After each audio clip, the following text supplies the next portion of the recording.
Alright, check, check, 1, 2, check, check, 1, 2. Hello, hello, comrades, and welcome to another episode of Under Construction. I'm your host, Ellis, otherwise known as the Admiral.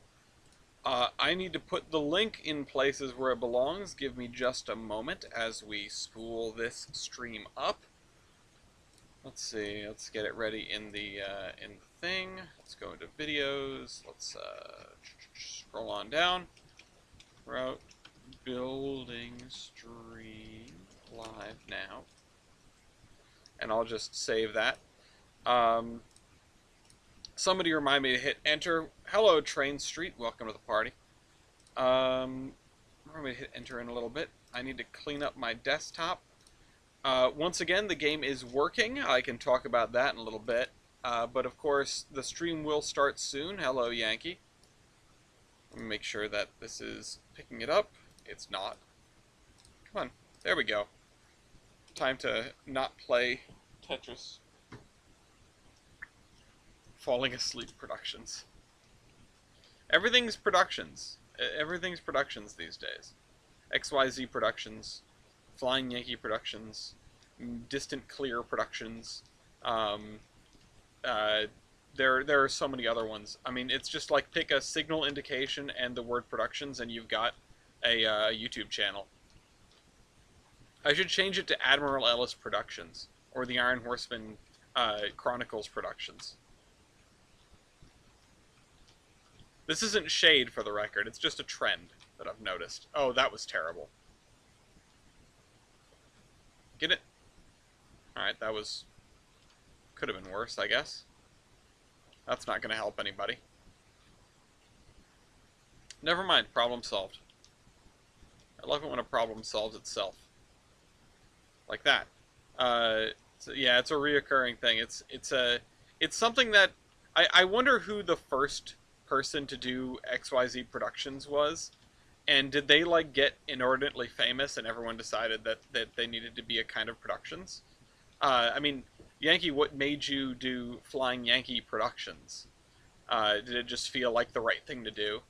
Because I would believe you if you told me that. I mean, it sort of does. You know, you stick that word on the end of whatever you want, and that's your thing. I just want to be anything other than the railroad guy. Yeah. Oh, there you go. I was never like I never had a for lack of a better term, and of course, like I say, this is not shade. I never had a foamy YouTube channel name. I was Bombs321 for the longest time, and folks that have been around for an age will remember that. And because it was only a couple of years ago that I decided to let that go and to move the Admiral Ellis name over from my second channel to this one, so that the second channel could become the community channel, which I scarcely have used lately. Almost did an episode of The Real List the other day, though. That it was tempting, and then we didn't have the time. Good evening, Mew. But yeah, I decided to transplant that name from there to here. Now, if you do youtube.com/bombs321, it will still take you to my channel. If you do youtube.com/Admiral Ellis, I think it will still take you to, the community channel. And that's a little bit confounding, but I can't change that because those things were set in stone like 10 years ago, more than that, early in YouTube, when you could get a youtube.com/whatever you want as a URL that points directly to you. I mean, how cool is that, right? I really should have waited. I should have waited. I should not have put that there. Make rope 321. Oh God.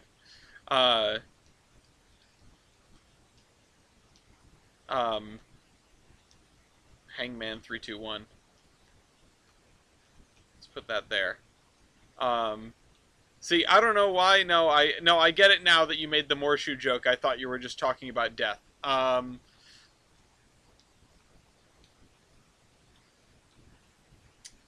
This is not great. I've totally bungled this one.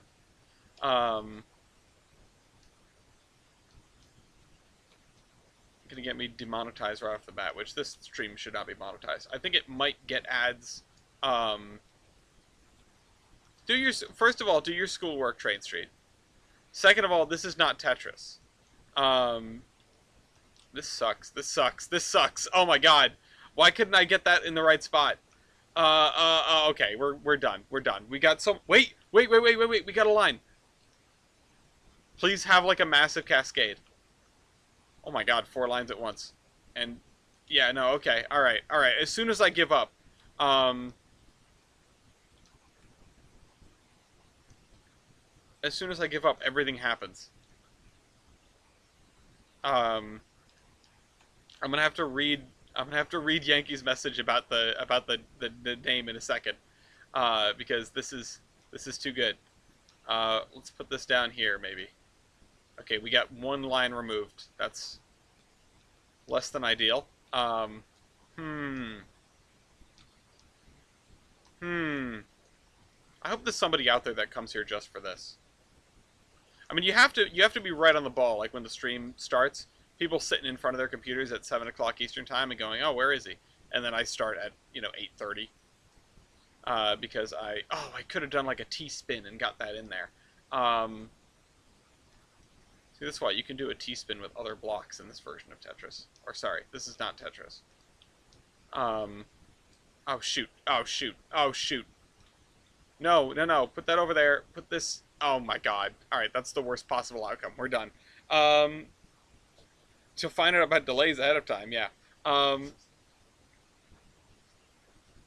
several names. High Green Productions, New England Rail Films, eventually FYP just stuck. I mean, Flying Yankee Productions is pretty good. Um, honestly, going with like, if you were to drop the productions, which this is not me advocating for you doing that, I think you could very well just be the Flying Yankee or something like that. You know, there are plenty of really great iconic word surveyor too, uh, iconic channel names out there, and they don't all have to be something productions. Um, okay, part of me wants to put like a different chunk of houses in the middle here. Um, okay. So we were working on this last time, and I managed to like save all of the progress, which is nice. My computer is getting very angry very fast, which tells me that what I need to do is um, is to uh, clear out all of the dust and maybe put in some thermal paste and also some new thermal paste, and also maybe, just maybe, get a new processor because this thing is ancient. Um, I don't even think that it will stand up to, uh, like I saw the space engineer. Yeah, I'm way CPU bottlenecked. I saw the space engineers like two minimum specs, and my first thought was like, oh, there's no way. There's no way I can't do that. I will not have that game for a long time. Um, I'm just gonna put some residential back here. I don't really know what else to do with it. Something I do want to do that feels right is to put a gravel road down this way behind these buildings. I'd recommend getting a 12th gen Intel CPU unless you want to go AMD. I'm not in the market. Is the problem. If I'm gonna spend money on something, it's gonna be to replace these hard drives, and then I'll just wait for like the computer parts to trickle down to me. If anybody has a CPU they're trying to get rid of, let me know. I do need to text my cousin because there was another computer that he was trying to get rid of, that he was going to give to somebody, but wasn't sure if that person wanted it. And I said, you know, if that person doesn't, I'll take it. Um, okay, if I can get buildings around this way, like this block and these 2 blocks, that would be great, actually. And that's the tough part, because I need to find good buildings for this. And having some of these guys, which also, yeah, that's the back of the building.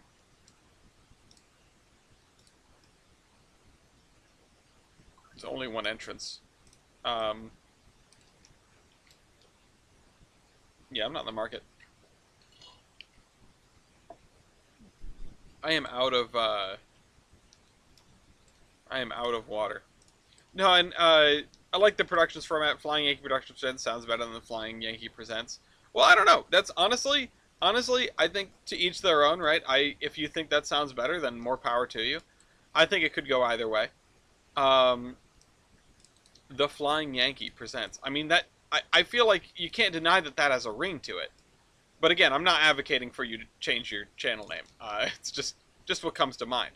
Um, in the discussion of productions as a channel name and the fact that you have it, you're a target here. Um, where's the Providence Northern Heritage Unit for this route? That's a good question. I don't have. So there is such a thing as the Great Toll Bridge Reskin Project, which Matt is nominally in charge of, but there's like a couple of documents everywhere of this is what I need for the route, and everything has to be on the download station. That's the biggest hang up for this route. I once upon a time bought so much K&L content, and I haven't used most of it in a very long time because I have no reason to place it down. Ooh, sorry about that. Um, uh, is phrasing just not a thing we're doing anymore, Yankee? Uh, let's see. I should put some of these row houses back here, I guess. Um, because these are pretty nice. Could use these. Um, welcome, Kaiserin. Okay, let's bring these right up to the street here. If I can get these blocks filled with buildings by the end of tonight, that would be a huge. Or by like the end of the, um, by the end of the hour, I guess is what I'm aiming at, because then we'll switch gears. Oh, that's a tunnel entrance. That sort of looks Hoosicky, like east portal, or sorry, west portal, eastbound. Um, quick, make it a bus tunnel. Did I fix the trees? The trees fixed themselves, incidentally. I fixed everything else, and by fixed, I mean what I did was I like reinstalled Trainz, and I pointed all the assets at my old folder. Now, because the file that I thought was the problem seemed to be in that folder, I don't really know how anything got fixed, but I am definitely suspicious of that one portal gun asset that we looked at that didn't turn out to be that. I think it just obsoleted a bunch of things and broke everything. Um, I'm going to imagine it wasn't intentional. I know that there are assets out there that are specifically booby trapped. I don't think that was one of them, but it could have been. Good evening, Orion. Um, let's see. What did you miss from the last 3 or 4 weeks? Honestly, not much, because I have been taking an awful lot of weeks off. And last week we had a short episode because the game like fully broke down.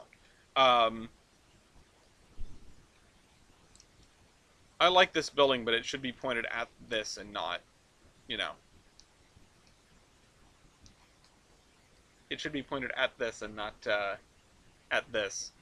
Um, K&L engines have scripts in them that do things like that to prevent people from giving out the content for free. That must be a new thing.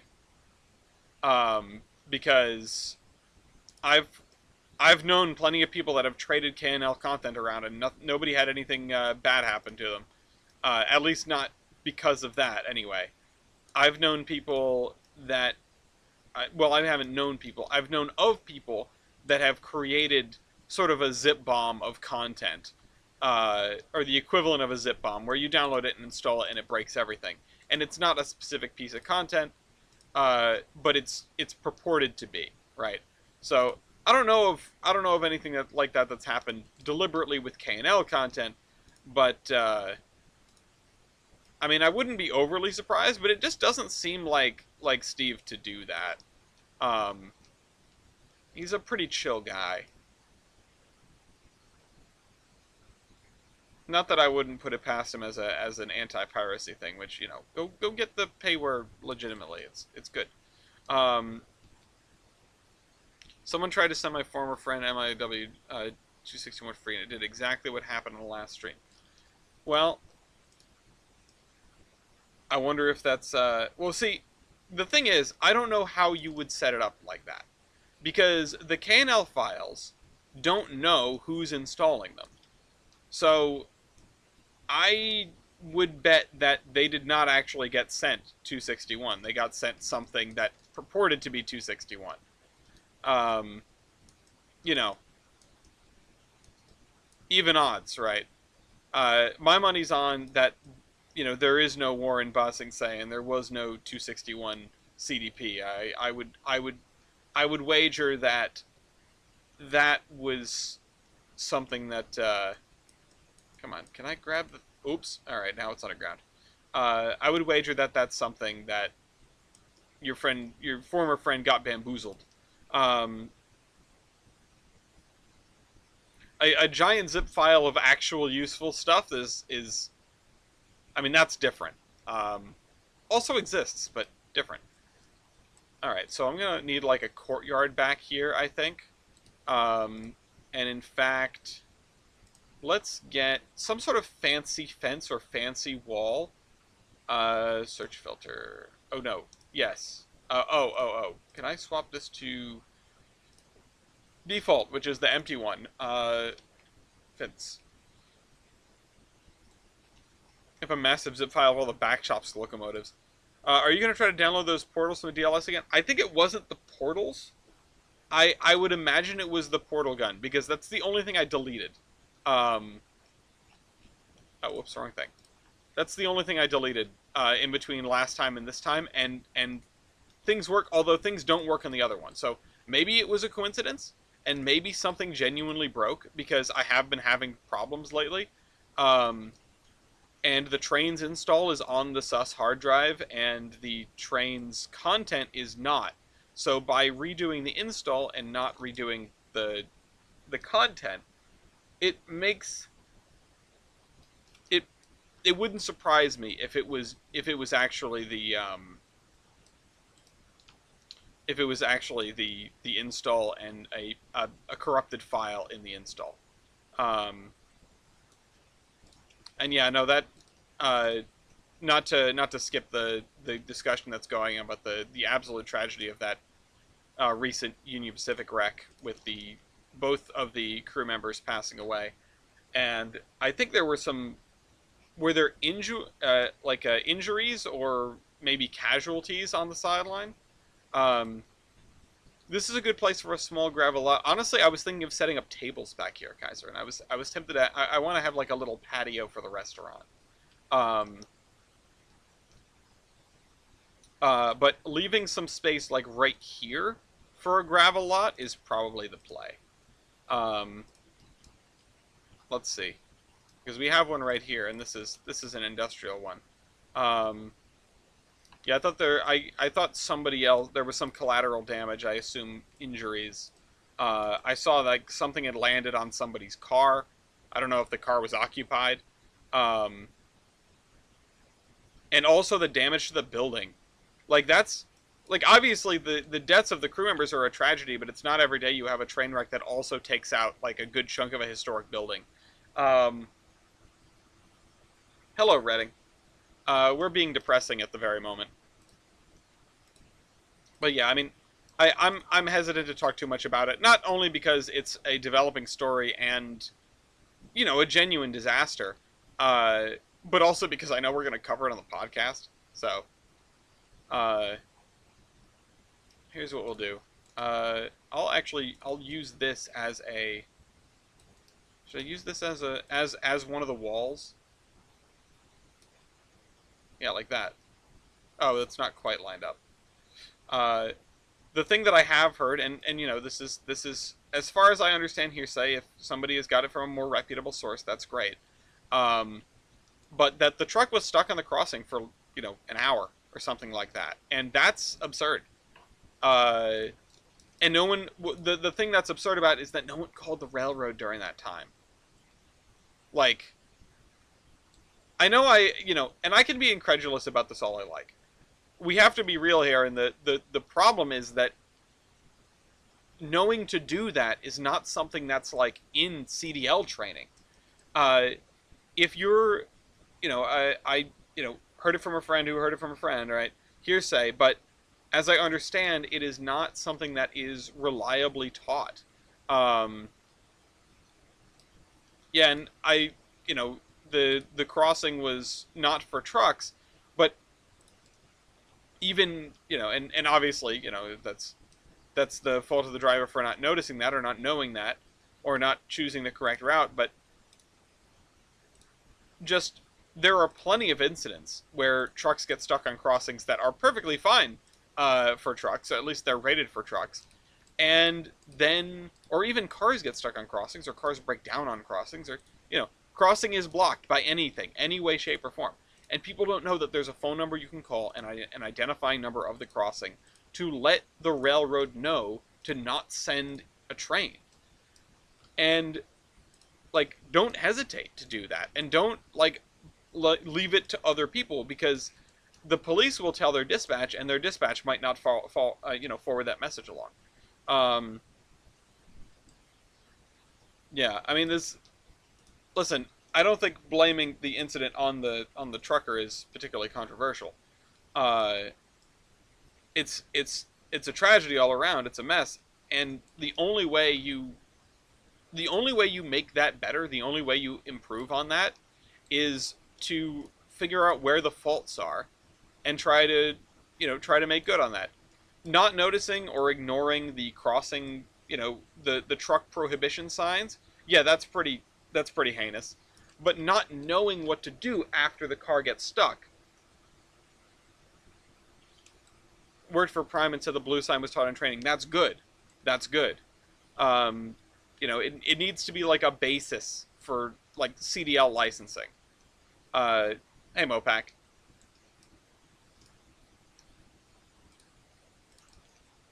The thing is, it's really easy to get a license, and it's really easy to get a commercial license. Well, it's not trivial, but it's not that hard. Um, and a lot of people are backed into a corner about that because a lot of people have no other choice, right? Plenty of people drive for a living, but plenty of people drive because they have to. There are no alternatives. I was talking earlier about. I was talking earlier about um, sort of the commute into Boston, because of various things that are going on in my own life and my own career, uh, that are not things that I can necessarily publicly talk about right now. It's not a big secret, but I just can't get into it. Uh, or I suppose it's not a cool secret. um, just something that I cannot discuss publicly at this moment. But the commute to Boston came up, and you know, it's it kind of sucks, right? The MBTA is a constant dumpster fire, and it's still better than driving, but so is like everything. Not driving is better than driving. Being able to sit and like not think about having to get there, not being reliant on your own wakeness even, because people fall asleep. Um, Fall asleep behind the wheel if you have a early morning, late night. The MBTA is a meme, and you know what bothers me is that it used to be SEPTA. Like, if we did a mantle of irresponsibility for transit agencies, it would have been SEPTA. And then SEPTA was rapidly overtaken by the MBTA because the MBTA has just it like years and years and years of deferred maintenance caught up to them. And there's how else do you call that, right? You call what you see. Years and years of deferred maintenance caught up to them. It it's not surprising. It shouldn't surprise anybody. And it's something you can see coming from a mile away, but it's tough to raise money or use political willpower on stuff you already have. Maintenance budgets are the first things to get cut because Well, it'll work for a little while, and then we'll fix it later. And that later never comes until you know, until stuff is catching fire and falling apart. Um, I would say we're in for a rude awakening when it comes to infrastructure in this country, but I kind of feel like we're already there. I mean, the thing that would make it even ruder is if we get to a situation where we have to close one of the Hudson River tunnels or the East River tubes, one or the other. You know, the lines in and out of Penn Station. Um, it would cause absolute havoc for commuters that do it like important. I mean, it would hurt a lot of people, but it would hurt commuters in particular who do like important financial stuff in New York City. Um, so, uh, one of them is getting closed for maintenance. Do you have a source on that? I haven't seen that that was even possible without severely drawing down stuff because they're doing they're doing some drawdowns on service briefly for stuff that's Empire service related. I haven't heard anything about the Hudson River tubes. It was in a Railroad News update video. Well, if I mean, I hope it's well sourced. I'd like an article. In fact, I'm gonna Google it right now. Hudson River Tunnel closure maintenance. Let's see. News. Uh, East River. Okay, the East River tunnels. Okay. Yeah. That was yeah. They Amtrak's East River Tunnel rehab major headache for Hudson Valley Rail commuters. Um, so yeah, that's gonna limit passengers heading up to upstate New York. It's not the Sandy tunnels, the Hudson River tunnels. Different set of tunnels. So yes, okay. Now I know what you're talking about. Yes, I did hear about that.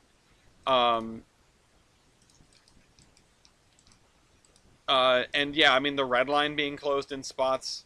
The red and orange line are still reeling a little bit, but they've been getting better. Now let's do more of these three deckers along here, and then see what we can do.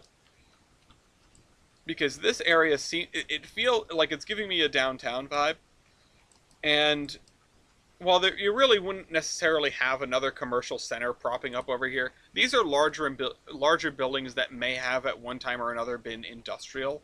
I mean, not this, but this may have replaced an industrial building. This is just a standard tenement, so maybe it doesn't belong here. The vibes on this road are a little off. Speaking of terrible infrastructure, about a month ago, the Talcott Railroad replaced a beam that had been there since the beginning, and I swear that was like 60% missing. Yeah, well, that's why you have a factor of safety, right? Didn't the Talcott have a washout as well, or was that one of the other Welsh two-footers? I think it might have been the Festiniog, or maybe the L&B. I don't know.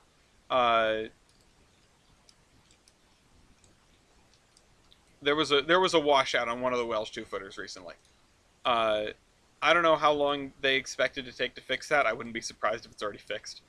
You know, if you have a heritage railroad that really runs like clockwork, yeah. If you have a heritage railroad that really runs like clockwork and makes the money, right? They are going to be on that kind of maintenance instantly. And like with a speed that you can scarcely, you know, with a speed that you'd be surprised about, like rivaling Class 1 speeds. Now, part of it is you can do a much more ad hoc repair with, you know, Class 2 track than you can with like Class 4 or 5 track, which I don't actually know if that's. Hold on, FRA track classes. I've looked this up about 1,000 times. Yeah, well, okay, 4 or 5 would be about right. 60 mile per hour rate. Yeah, Class 5 is some nice stuff. Class 4 is some pretty relatively standard stuff. And now I'm going to go on another detour, which is to look up Welsh 2-foot washout. Nope, that's not it. No, okay. I'm not picking up anything. I'm not going to spend too much time on that. It's a podcast problem. Hey, Brian, what's up? Okay, let's move this to here. You're learning. I saw you go into Hearts of Iron, which is good. I really want to play. I'll always vote for Hearts of Iron when it comes up for the play date. You get something, babe? You get your food? Okay, good. Oh, look at this radio tower. Huh, that's kind of cool. Feel like I should put this somewhere. Modernizing Brazil. Ah, yes. I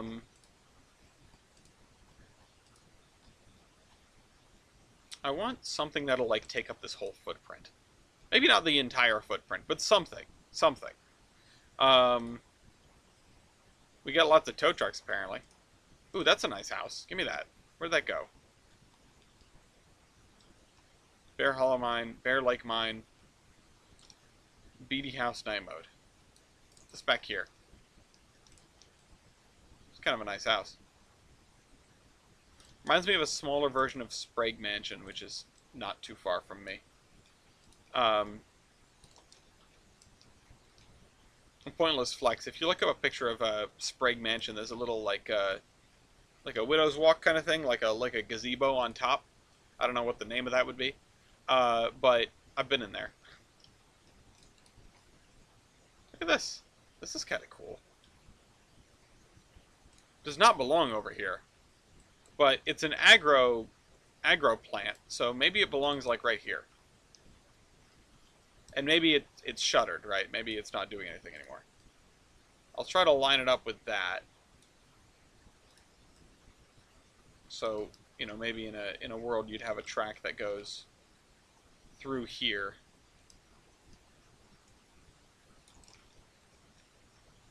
Yeah, how about that? Yeah, the HHP8 in Phase 7 is kind of nuts. It's amazing to me that they feel like they need that many cabbages. You know? Because they're going to be made into cabbages, right? Which, that's going to be a weird cabbage, number one. But number two, it's still kind of like, oh my god, you guys really need that? You know?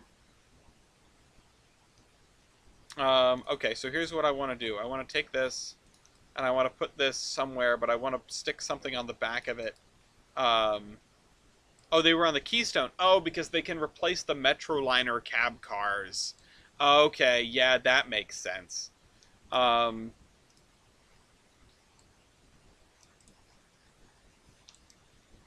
those 4 Metroliner cab cars. Ooh, this is a weird angle building. Can I make use of this? Can I attach this to the back of this building? That's a little close for comfort, but just temporary until the areas. Yeah, so, you know, 25 years. I'm not trying to be pessimistic, but passenger procurement is in a hole, and it has been for a while. Hi, baby. You're upset? Did your order come wrong? Yeah, they forgot my fucking boba tea. They put the straw in the bag and everything, and I didn't get my fucking boba tea. Who did you order from? They got Koch brothers because they had Oh. chicken. Poke Brothers. Gotta catch them all. Oh, are you? Good. Okay, so I like how this building is shaped. Like, I feel like it would fit over here, but I want to use it to cover up the platform on the back of this building.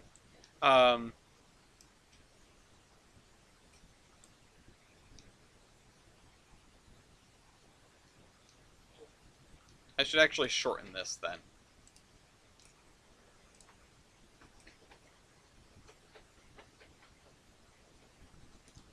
Everything Amtrak owns is in a bad way because procurement is hard, and you're just not getting anything anytime soon. Um, it's kind of a bummer, but it is what it is. I mean, you got to live with that. Uh, because I mean, the fact of the matter is there just aren't that many companies trying to get uh,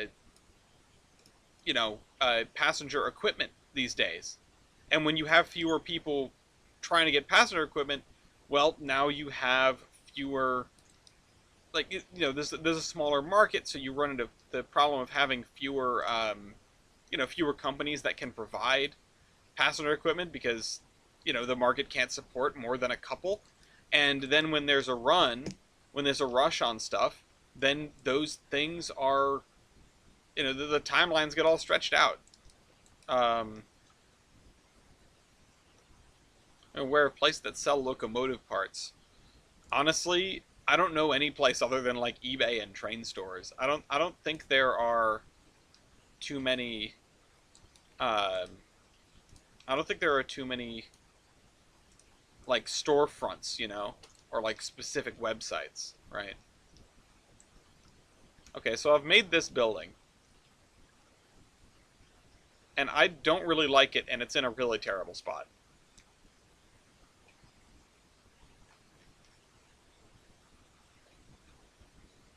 Also, the doors being on the back here just isn't.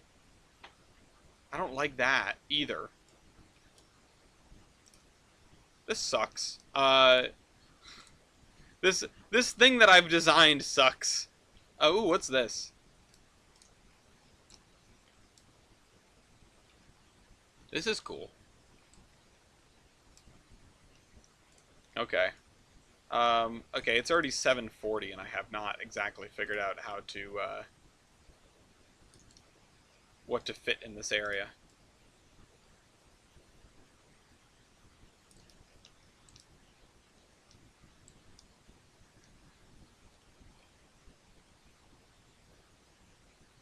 Hmm.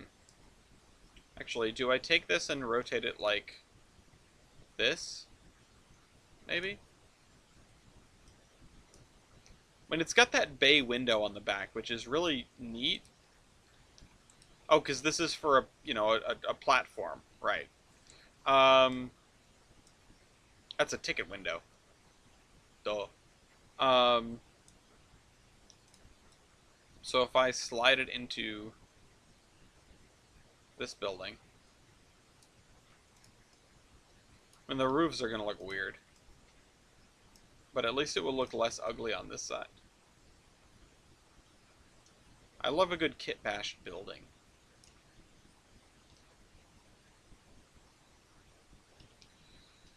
Um,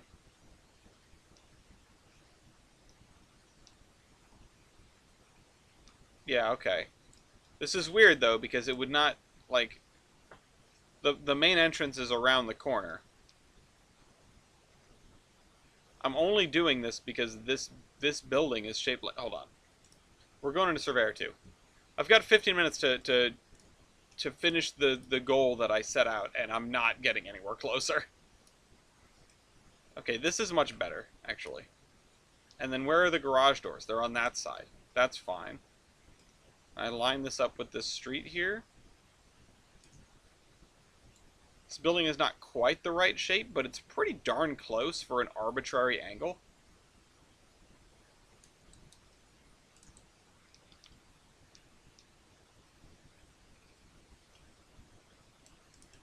I don't know why we're yapping about 406. I missed the beginning of this.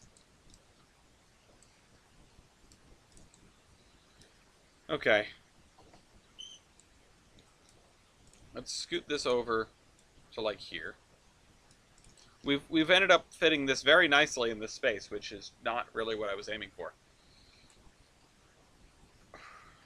My love.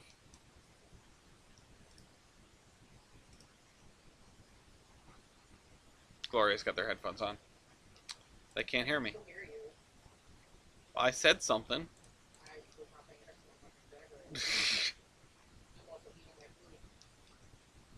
I know, I should have asked you before you sat down, but I'm out of water.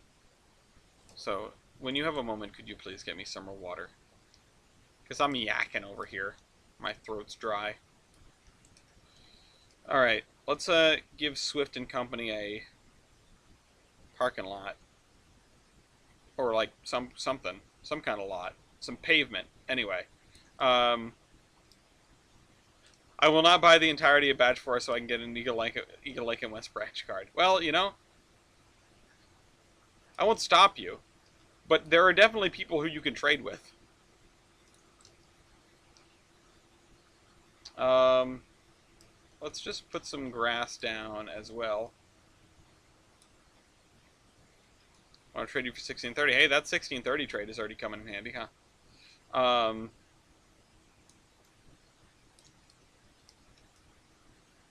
Alright, let's do this.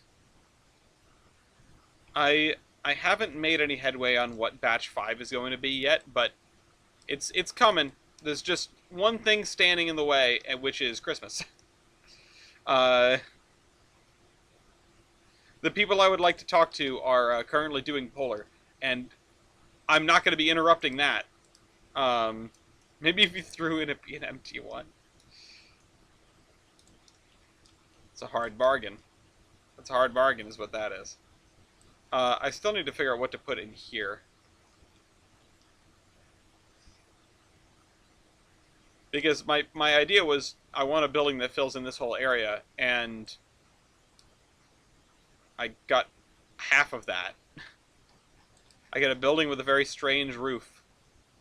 A building with a tripping hazard. Also, I did want to show you all this, because this is kind of cool. I need to clear out a lot of rulers, but if you look from the bridge this way, this is I feel like this is a pretty cool vantage. You get the giant pile of cement.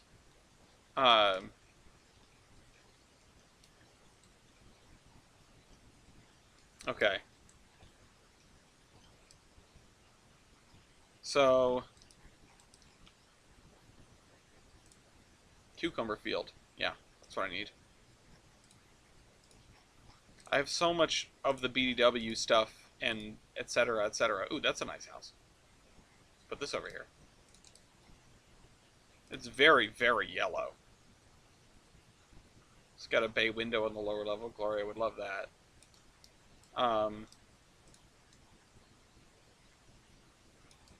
Give me the 280 and the ELNWB. Ooh, asking him to give up the I-10SA. Was excited for that, I thought. We get some barns. We get some other crap. Nope. I'll tell you, but right before joining the stream, I just finished a scene for my route, which I'm really proud of. Sweet. Hopefully I can finish some scenes for a route and be proud today. How about we have Tony's... How about we have Tony's barber shop over here?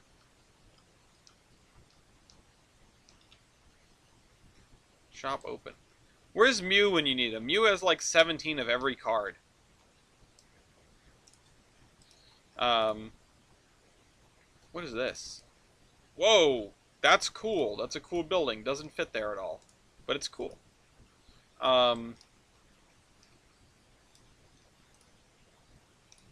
Let's see. No, give me this. Give me the gravel again, and we'll fill this area in with the gravel.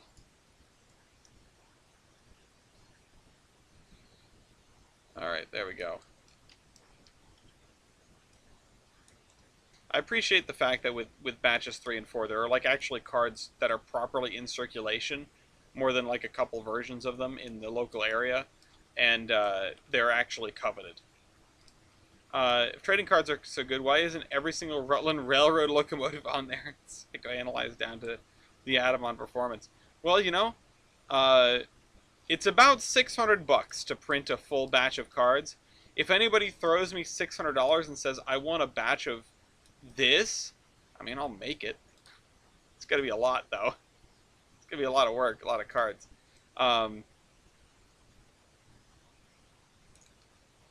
Give this man a true. I mean, I'll even make a museum batch for however much that costs. Because really, I just want there to be cards. That's my ultimate, like, my ultimate goal here. Yeah, I'll do a single custom card for 25 bucks plus whatever it takes to get the photo, which in many cases is $0. Um, so yeah, and you get 10 of that to trade or give out or sell or whatever you want to do with it. That's what Gloria did with RGS 20. What? That's what you did with RGS 20. What did I do? You ordered a set and then sold them off. Yeah. Um,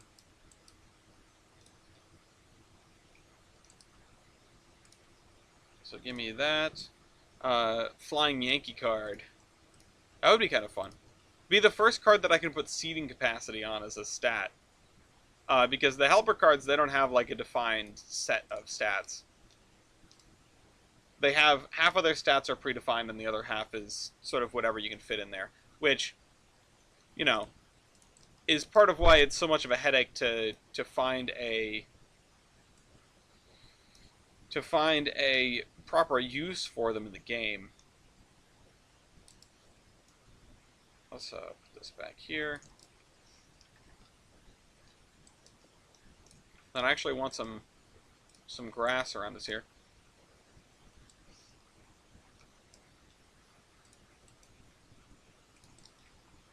Admiral to make every single PR engine. Yeah, a card for every single one. Yeah, like 10,000 cards. It's okay. I mean, I'll do it. You know, I'll do it. Just it'll keep me busy a while. I can quit my day job and just make trading cards for a while. With the amount of money that would cost.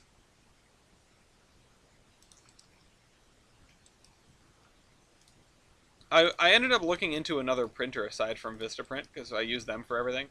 And the like independent shop that I looked at, which I was hoping would be less expensive, is like twice as expensive. Nice. I'll supply you with every 1013 stat I can find in a good quality image. I mean, wouldn't be opposed. What is 1013? Also, what is this? It pings. Treat me like I don't know what 1013 is. Because there are so many things that bounce around in my head and so many numbers. So many different locomotives. Oh, the engine on your profile picture. Okay, yeah. See, people just throw me engine numbers. But I'll do it. Kind of out of the loop, did you ever pick up the idea of having diesels as like additional buffs? I still don't know exactly what to do with them. That's my problem. I have had concepts of a plan for what to do with the helper cards, and nothing has really landed in a way that makes me happy. Nothing has satisfied me yet. Like, I want them to be useful. I don't want them to be overpowered. And on top of that, I need their usage to be easily trackable. And that's a little tough to do when every card has slightly different stats. So, you know, the helper cards are still in their infancy. Right now, they're just sort of tradable and neat and rare. They're about as rare as any legendary. You've got about a 1 in 10 chance of pulling a pack with one.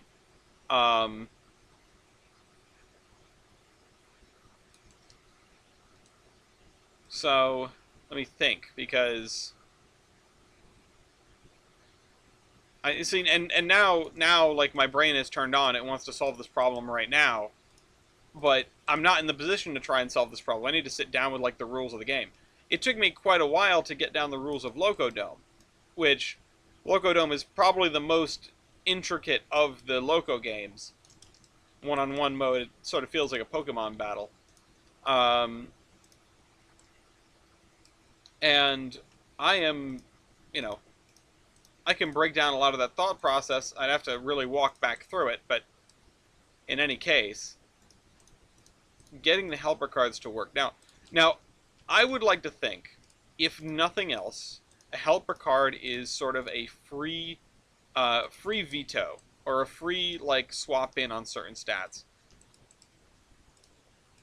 And then you'd be able to hit, like, if you succeed on that, you're able to hit them with maybe one stat off the other side of the card, because there are about equal stats on one side or the other. Now, if your opponent has that stat on their helper card, then they can counter with it. Um, but the problem is the problem very rapidly becomes keeping track um, of what's been called and what hasn't.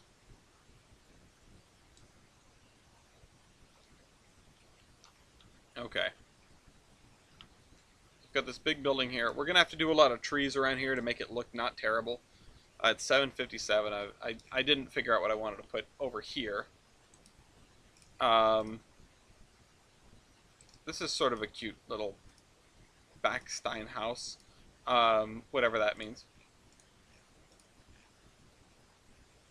Barber shop. We have another barber shop. Barley factory. Holy crap! Look at that. Look at the size of it.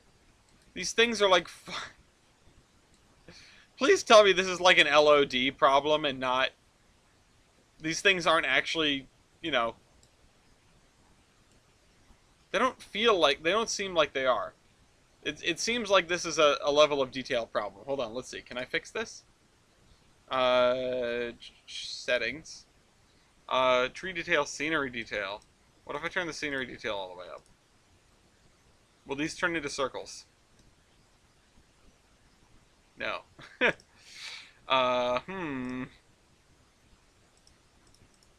that back to low. I guess these are just like hexagonal. That's wild. Alright. Oh, asphalt base. Look at that. Look at these. Look how that's so helpful. I gotta remember about those for the future. Basic gabled roof house. These are really cute. These houses are so cute. And they're all these bright colors. How cool is that? This one's gonna be set back a little bit.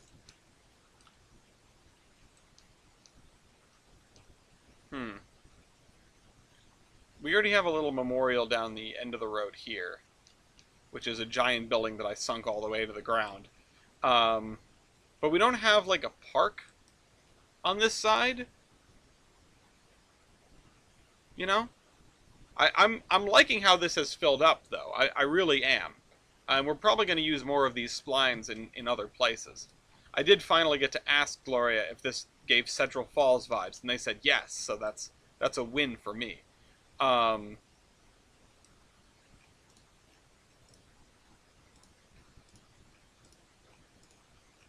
Alright, we need to go down, we need to go to, oh, beams? That's neat. Let's throw that in the back of something. Let's put a pile of junk right there. Could always use a good pile of junk. Actually, you know what we don't have in this area yet? We don't have a gas station. The closest gas station is on the other side of the river, which is less than ideal. There's one right here. Yeah. So if you continue up the road here, there'll be another one down over here. Yeah, that's even a different road. Hold on. Let's see if we can find a gas station we haven't used, at least in a while. Edit the Surveyor Classic. Show search filter. Show search filter. Gas. Let's get gas.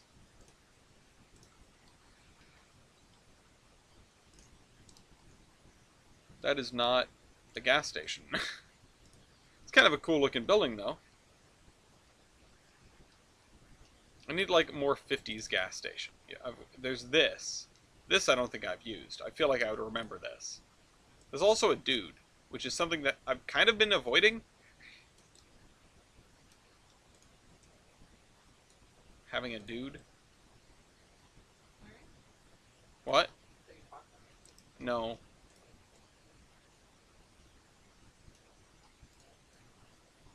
We'll just do a curb cut here. Oh, we need to do this intersection too. Yeah, the LOD on this is a little bit strange, sort of like the other one. that is similar.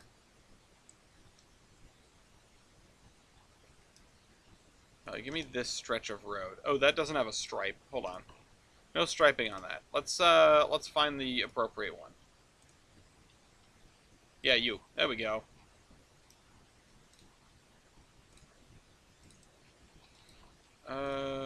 Okay.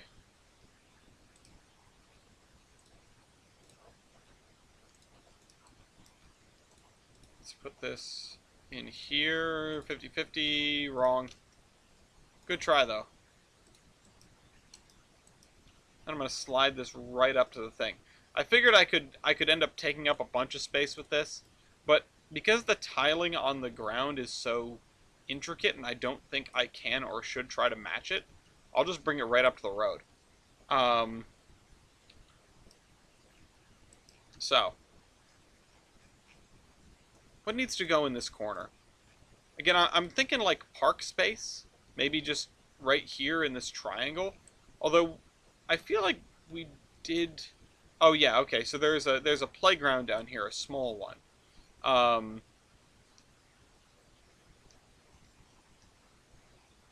this kind of screws with it though. Like you've got a gas station in the middle of your park, so maybe we're not going to be putting a park here. Um, let's put down this really nice New Zealand house here. So now we've got a whole bunch of nice houses along this road here, which should say something about the area, right? We've got these 3 relatively nice houses in a row. What does that say? Because this road really doesn't... It's not a major road of any kind. It would strike me as being uh, relatively young in the grand scheme of things. But if this road originally went to there with like a bend in it, and that's why there are no buildings along this road, because the nice ones were all demolished when they put this track in.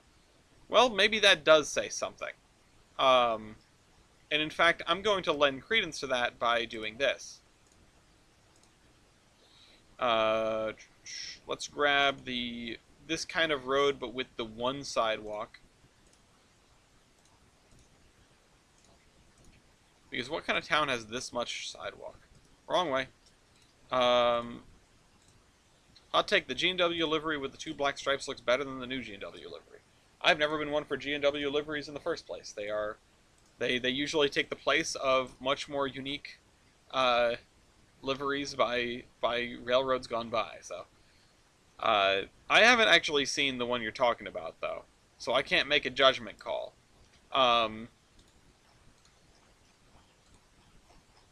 If anybody has seen it, you're welcome to chime in. Okay, let's see. Track and field, trackside shed, sand, little baby sand tower. That's a big locomotive shop. Some Toyotas. Oh, what about a car dealership? Put a car dealership on this corner.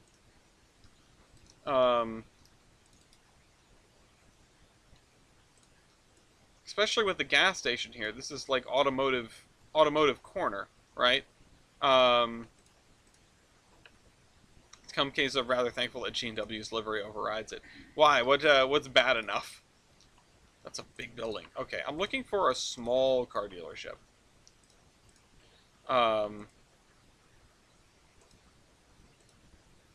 These are all the same building.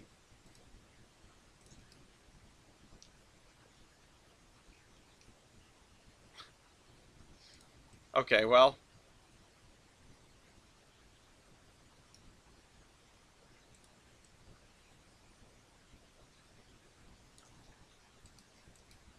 I guess this is what we're dealing with. This would have incredibly modern cars for what it is.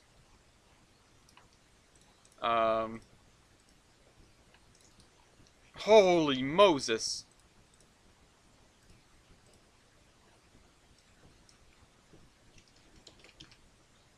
What about like a used car lot?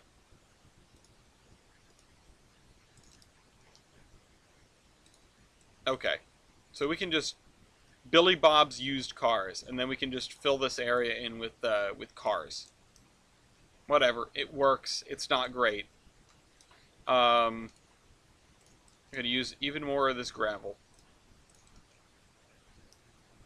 Or do we have a different kind of asphalt I can use? Uh, yeah, let's use this.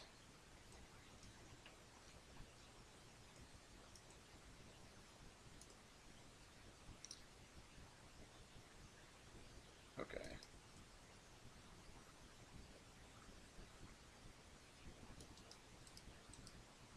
And I want to trim the edges a little bit.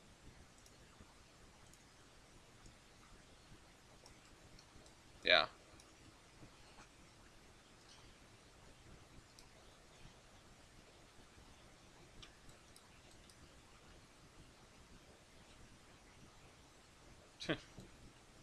Keep hearing the cat. I don't know what he's up to. I don't know what the dog's up to either. I don't trust him.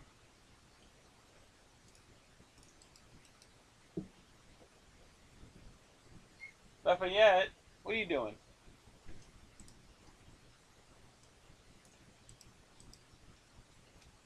I'm gonna have to close the door to outside. I don't trust him. Okay, so we got grass on the corner.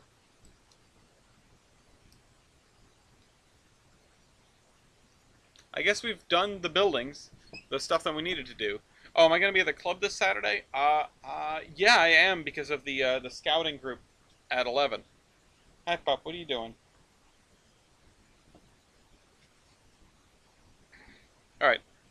Brief intermission. I'm gonna get some water and check to make sure that the animals. Hey, don't you go in there.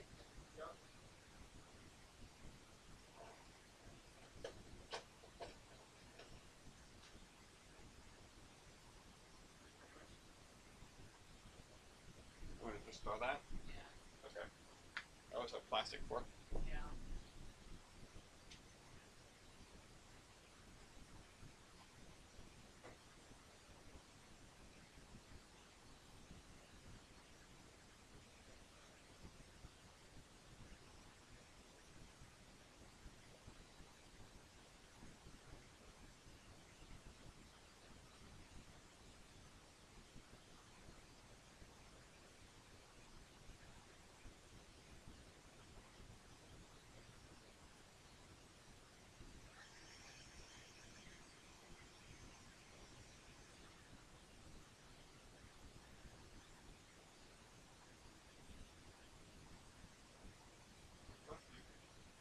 He really hates it.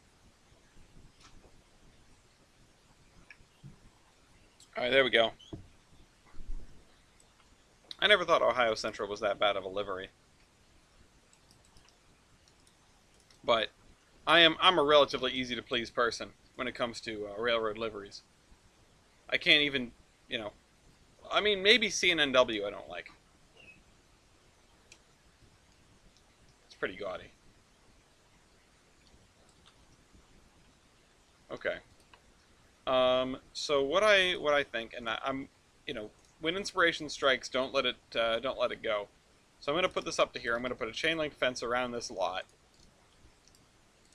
Same old chain link fence we've been using a lot in this neighborhood. But the idea is I'm actually gonna block this road with it.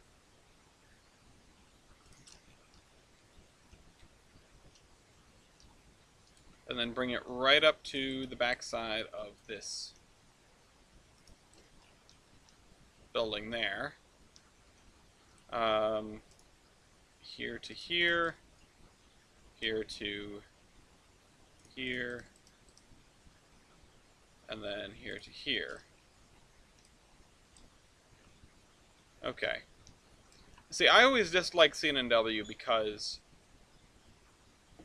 Baby, did he just go in the bathroom? Where'd he go?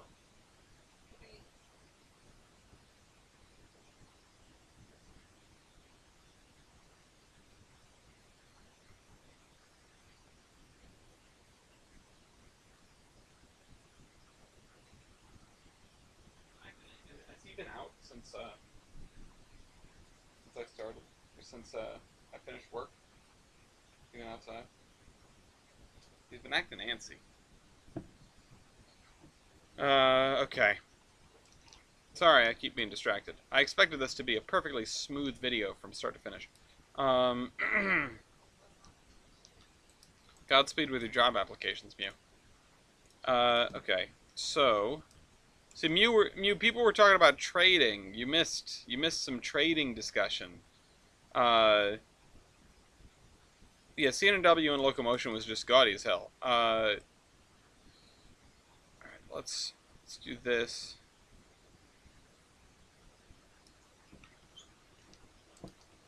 It's okay. Maybe if you can sneak down to the PN on Saturday, there might be some trading. Well, I'm not going to, but I've got to be there for 11, and then I'll leave probably just a little while after the scouting group is done. Because I need to get back here and help you with the things.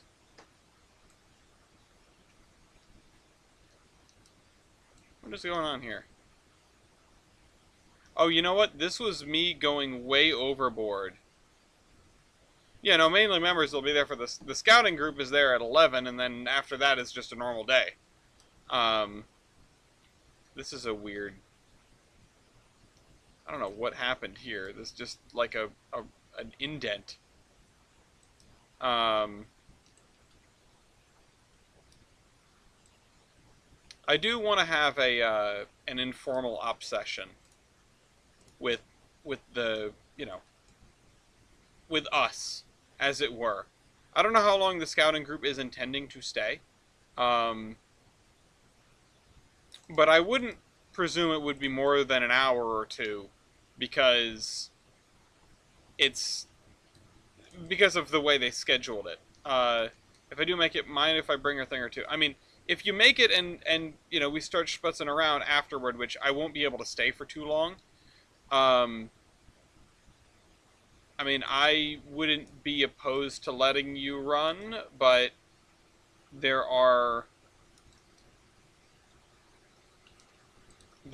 you know, there's been a lot of fussing lately. So I can't say one way or the other. If it was a day where I was going to be there all day, then yeah, probably. It's okay. The Big E is like a month away. Can you believe it, guys?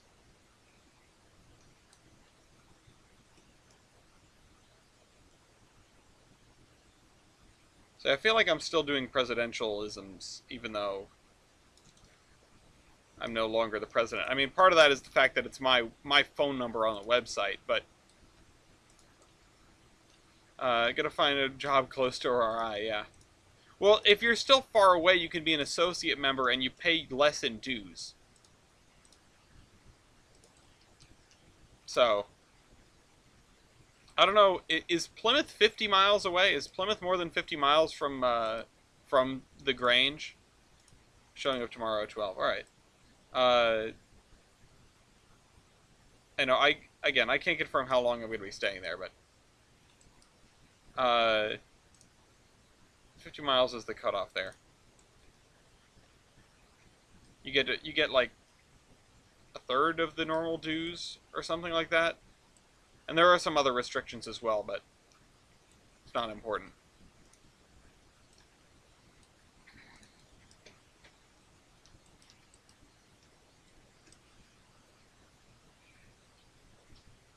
Bye, baby.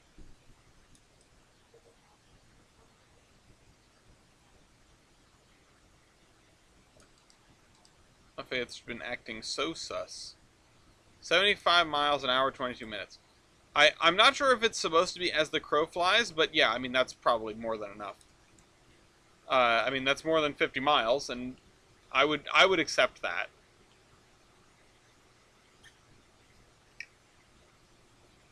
Probably going to do a PN private car charter again. Might go down the dreaded branch. Oh, man, I used to do that same exact stuff.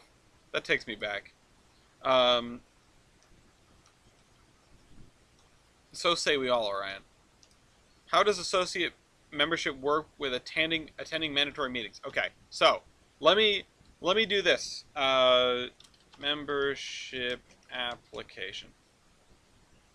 Oh, wait. Where's my Google Drive?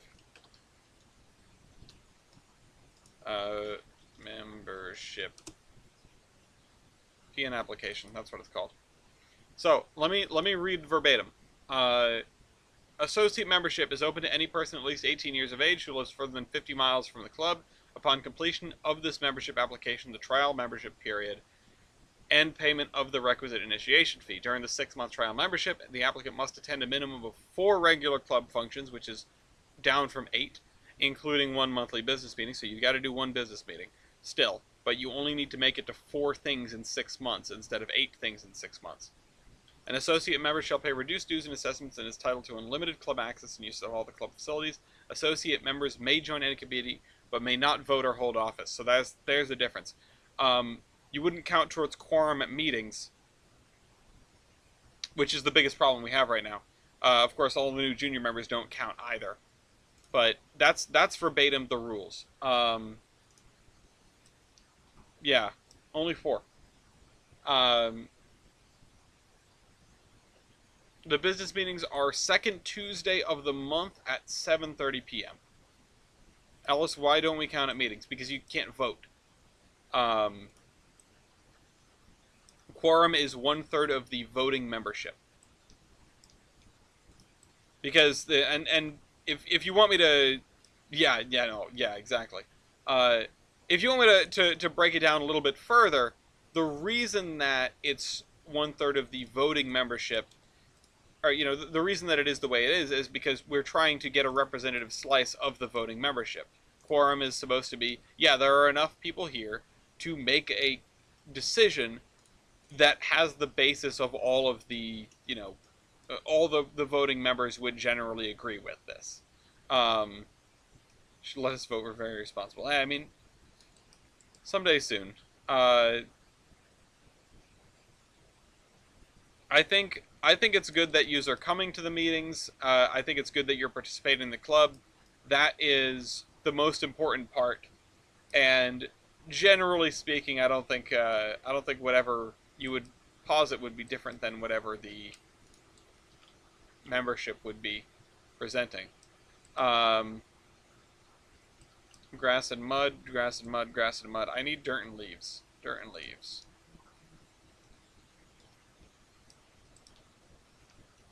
And, what can I say? I mean, that's how the club was set up. I wasn't there when it was set up.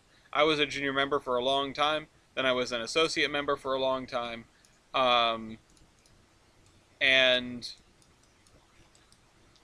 now I'm a member because I'm back here in Rhode Island.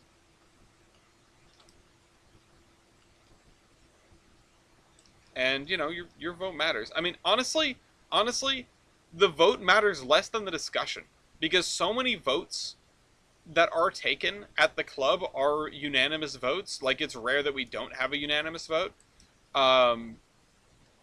Aside from maybe 1 or 2 dissenters, but even then. And yeah, I know, I heard about what happened in Texas. We actually discussed it a little bit earlier. It's absolute tragedy. Remember what to do when a car gets stuck at a crossing. Call the number on the blue thing. I want to try and go and accompany the guys on the Springfield move on the Friday before Amherst. Absolutely poke Jack about that. Because he's going to be orchestrating that whole thing. And we will almost certainly be discussing it at the upcoming business meeting because it will sort of be the last chance to get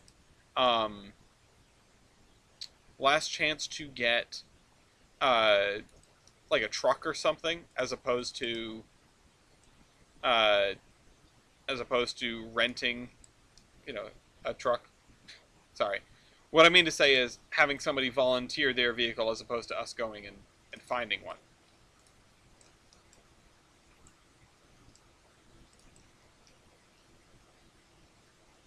And you can lobby. I mean, you can, I've always been a fan of the democratic process. Because I don't know everything, and I'm not always right. As crazy as that might sound. Okay, we need the forest floor darker on the edge here. Jim should have ran his slideshow in the meeting room at the open house. Ooh, that would have been smart. That would have been cool, actually. We didn't have a, what you doing, baby? Oh, okay. I love you. Um, guys, Gloria gave me the ring back. What do I do? Um, cut open your card to put the modular in. Yeah, become a permanent convertible. Um,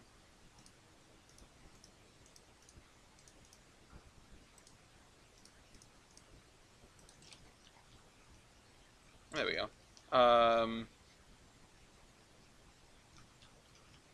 The Ute mod. Yeah, forbidden convertible. This is good though. I'm liking this area.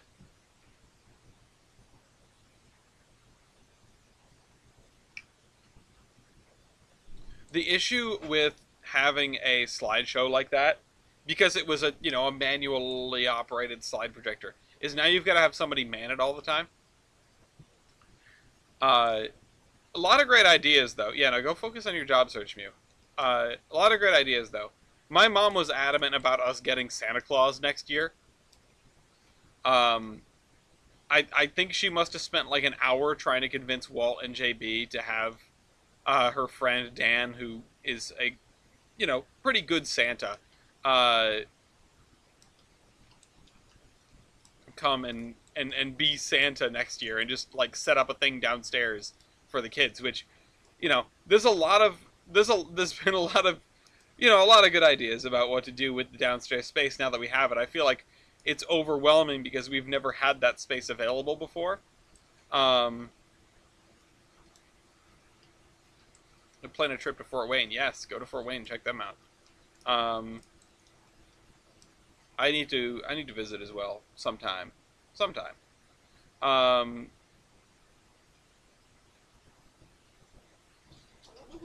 hi Lafayette. Lafayette probably saw like a cat outside and now he's freaking out. Um, you and me and Ben should dress up as elves next year and run the modular. Yeah, I mean, if we had Santa dressing up as elves would be kind of fun. Um,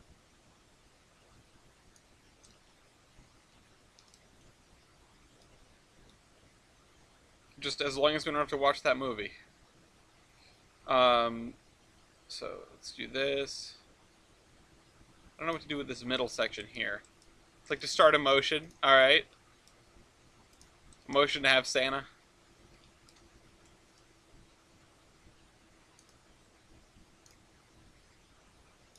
All right, there we go. You think you guys could host like a mini? Yeah, if the little roadie show doesn't come back next year, I think using the basement and inviting the little roadie guys specifically is a good idea. Um, it would be really nice, and it'd be a good use of our space. And honestly, it would be it would be a good thing for the Grange, like Grange vibes. Helping the community out. What is the problem in our community that we're trying to rectify? Well, we don't have a train show anymore. Um, the thing is, even the one little roadie show that I went to was much larger than our Grange building. Uh, but there's no saying that we can't invite them and have a little something. The little roadie show, it just never came together. It was going to be too expensive. I That's all I know. But yeah, it seems like the cost of it kept it from happening. Which is maybe why doing it out of the Providence Northern Grange building is a good idea. It could allow us to still have it. Um, I think I went 2 years ago. I didn't make it last, or yeah, last year.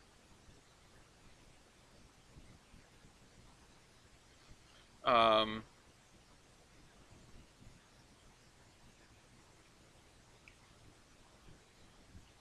okay.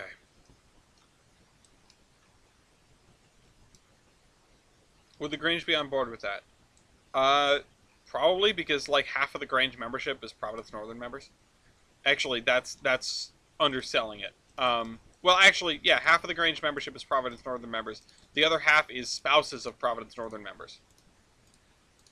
So, you know, uh,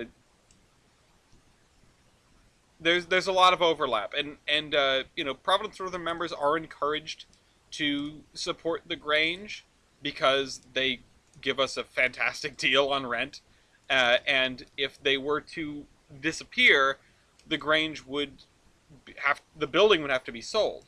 It would, there's a good, like, the Providence Northern is first, the first gets first dibs on the building, but then we'd have to pay property tax.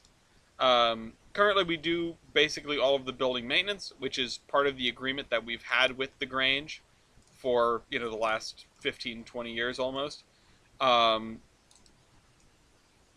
because that's just the way it worked out. But the other thing, it's sort of a symbiotic relationship because the Grange was below their minimum member threshold when the Providence Northern Club moved in. Uh,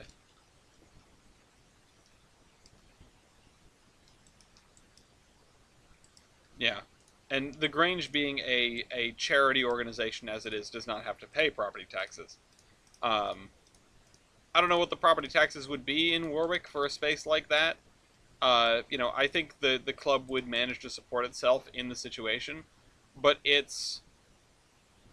know, it would be it'd be a lift. It'd be a lift, and it might get more difficult to have a club.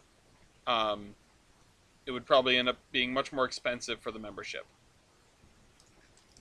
The existence of the Grange absorbs a lot of cost that we'd otherwise have to bear. Okay.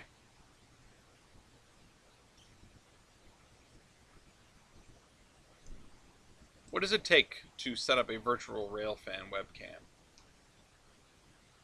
String it up on the side of your house. Do they provide like equipment at all, or is it just like, yeah, okay, do it? Let's start a committee based soon rebuilding the Warwick Railway. The Warwick Railway is probably, or would probably be, one of the most difficult abandoned lines in the state to rebuild because a lot of that right of way is gone. A lot of it has been absorbed into neighboring properties. A lot of it was done via easement, and when the railroad ceased to exist, those easements legally ceased to exist. So, you know. Okay. So, portal. If I throw down a portal basic short. Oh. Is it back? Are you back? Yeah, okay. The portal basic short is back. So something must have exploded. How to do something like that without an owner who's willing to shell out some financial backing. Yeah. It's... The road railway goes through a relatively densified area, suburban area, and there's virtually no right-of-way to speak of. The Narragansett Pier would be easier. Much easier, because a lot of it is a trail. The Washington Secondary, the the line up to Pasco, not all of that is a trail, but a lot of it is. The line to Wallam Lake. Okay, so this is sort of the module I've been looking at. And I'm going to need to copy and move it around. I was talking about the club owning the building. Yeah, I kind of got confused there. I'm going to have to move this around because currently it's a little too close to that for comfort. Oh, the game does not like this. This is not Factorio.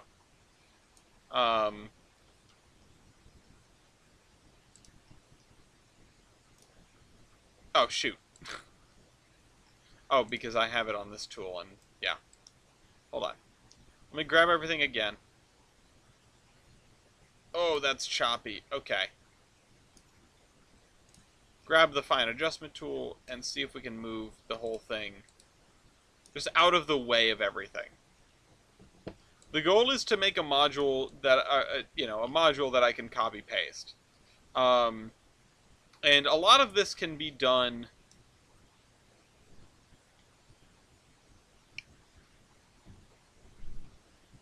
A lot of this can be done in a relatively straightforward way, and a lot of it can be done more easily than what I have set up right now,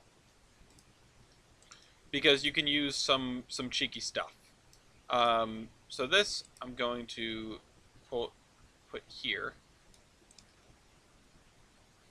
Although, no, okay, no, sorry. The reason I had it like that is so the locomotive can pull off the train if necessary. Um, but this is unnecessary. You all heard about the Buccaneer rail fanning allegations? No, I have not. Why not save an engine and put on static display? Uh, um, well, that ship unfortunately has sailed. Um, there are 2 steam locomotives left that ran in Rhode Island, and one of them is living happily. The other one is stuck in St. Louis. Okay.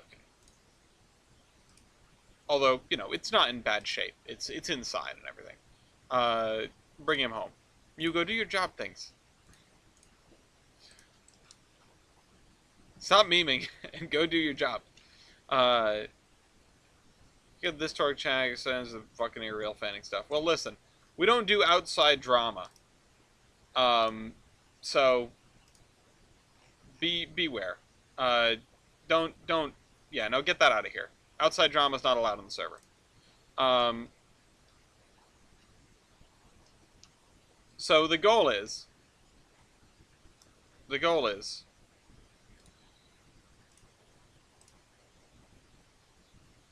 Oh, no wonder. No wonder Lafayette's freaking out. The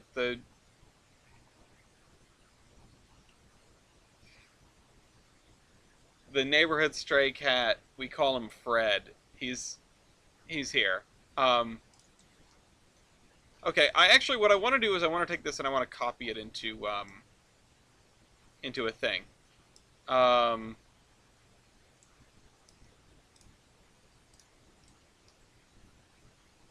Also, what is this? What is this? Oh, this was for me to make a multiple industry. Right. Okay. So I'm actually going to scoot this up to... Nope. Scoot this up to here. For those who don't remember when I built this, this is the problem. I need something to bring in and remove... Oh, hi, Lafayette. Well, Lafayette, that window is closed. You can't see out that window. I'm sorry, dude, but you... Lafayette. That's a stray cat. He's not going to be your friend. Sorry.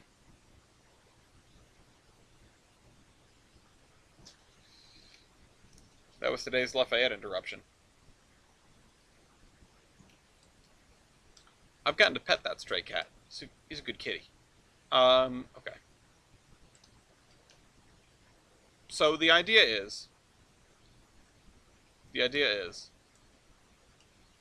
actually want to pull this up to here.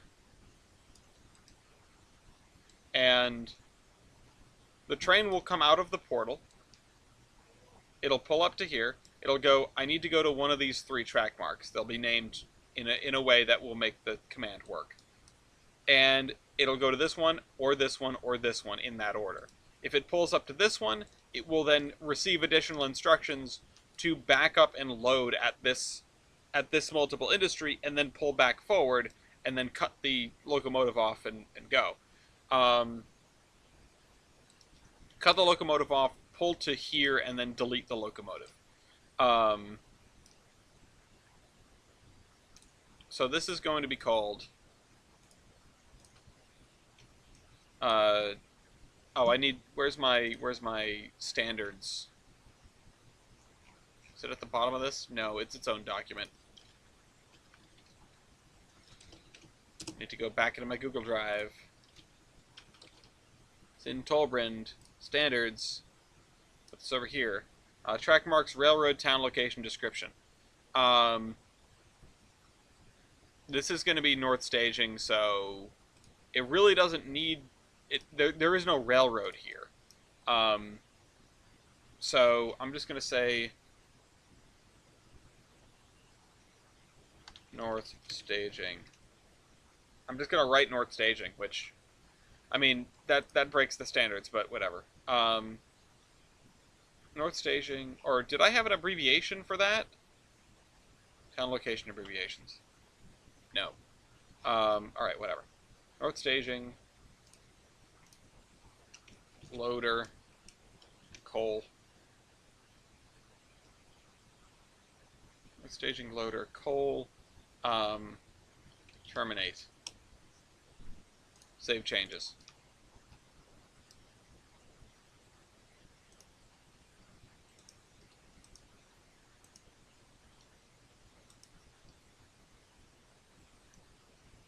I'm not exactly sure how to space these out. I mean, let's look at some of our other track marks, right?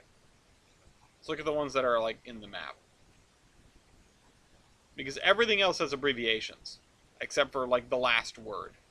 Yeah, GOL, Butler, Yard, North. So, I think I'll just have, like, a different kind of abbreviation.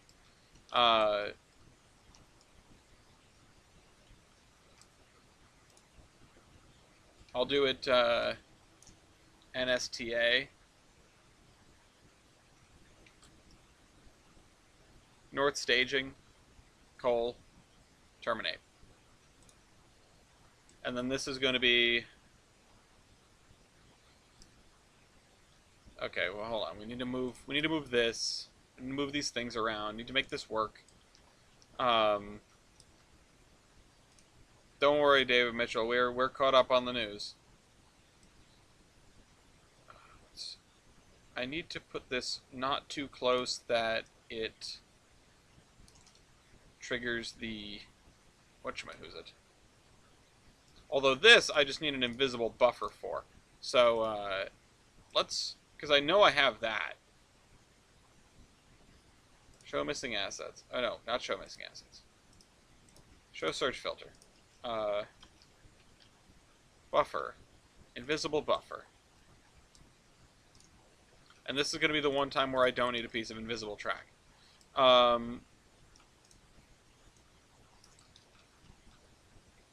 So, okay, these... and these are going to be pretty short consists, too, so they don't need to be that far up. We'll bring them up to, let's say, there.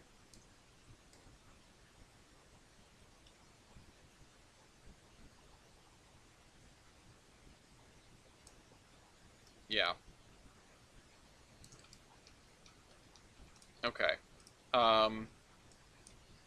NSTG coal load. That's the first one. STG coal unload. And STG coal delete. Or let's call it overflow.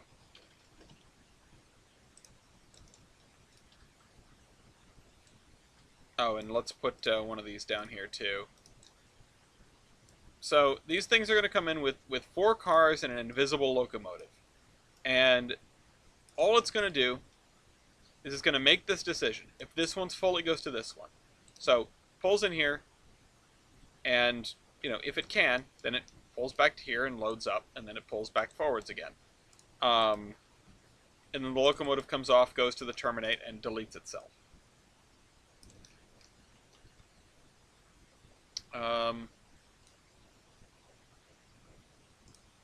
This is a signal, so let's call this, let's do the same thing then. STG coal terminate end. It's called terminate, right? Not delete. Yeah. NSTG coal overflow end. That was not the right thing. Yeah. Oops. NSTG coal overflow end. Now the problem is my typical thing is the signals and sidings are intentionally different.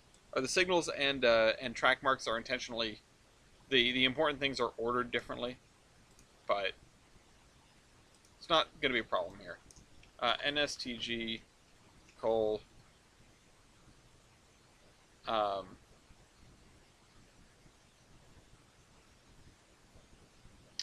Load and actually, I'm actually going to change these to NSTL instead of NSTG, and the reason for that is I want them to be I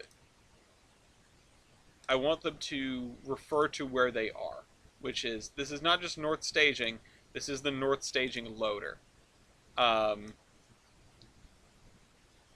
Save changes. Okay, so let's do that with the track marks. And once I've landed on something, I'll just be able to copy it over and over and over again. So, you know, I will have to change these depending on what commodity is, but STL, STL. We're also going to be doing this with the preferred car for these. So, yeah. Oh, my neck. What is... Oh, that's the locomotive. Duh. So if this is going to be coal, what is the preferred car for coal? Let's go into the assets and our industries and balance, freight cars and loads. Coal, COAL, which is, that's how you spell coal, incidentally. I think it's actually the big hoppers for the out of whatever coal service. Yeah, it's the PC 4Bay H62. So, and I really want to try this, but I'm afraid that I'm going to break everything. PC 4Bay H62 R2, right? It's the R2, D2. Yeah, it's R2. Switch back to this. 1, 2, 4. That's going to be a little bit long for this, but yeah, it is going to be a little long for this. We have to have these long enough so that they can fit, you know, this consist, right? So let me go back to Surveyor 2. Because Surveyor 2 does not care about a great many things. And let's just scoot some stuff. Actually, I'm going to have to scoot some things very carefully because of the way everything is set up. So, if I do this, yeah, there we go. Okay. That's long enough. It's getting there. It's getting there. So it's on the crossover there. Let's give it a little bit more space. Maybe just one more. Oh, shoot. Pull it back to right there. That ought to give it enough space. And then... Oh. Oh, interesting. Yeah, I want to give it enough space to pull out of the portal as well. Okay. Back to Surveyor Classic. That should give us enough room. It also, it just gives us more wiggle room in general. And that's always helpful. Scoot. Oh, that's the wrong thing. This is why Surveyor 2 is useful. One of many reasons, really.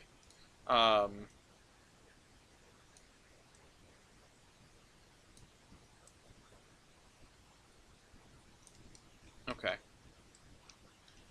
Full overflow, and at that point it's just going to delete it. Why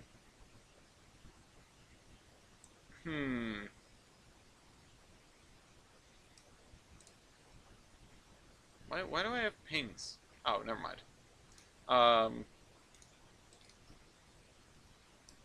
I'm not usually offended by that. I just didn't know where they were. Okay. So let's take you. And yeah, you are a train. Where's the locomotive? Let me guess. It disappeared until I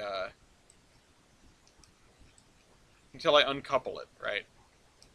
Because that's what happened last time. Or maybe it's at the wrong end. No. Where's the locomotive? Where's my invisible locomotive? And I can use a non-invisible locomotive. Okay, yeah, it's right there. I can use a non-invisible locomotive, but I don't want to. It could cause performance problems. So let's take this and then call overflow. All right, we've got the signals. We've got the major signals. We're going to need the entity.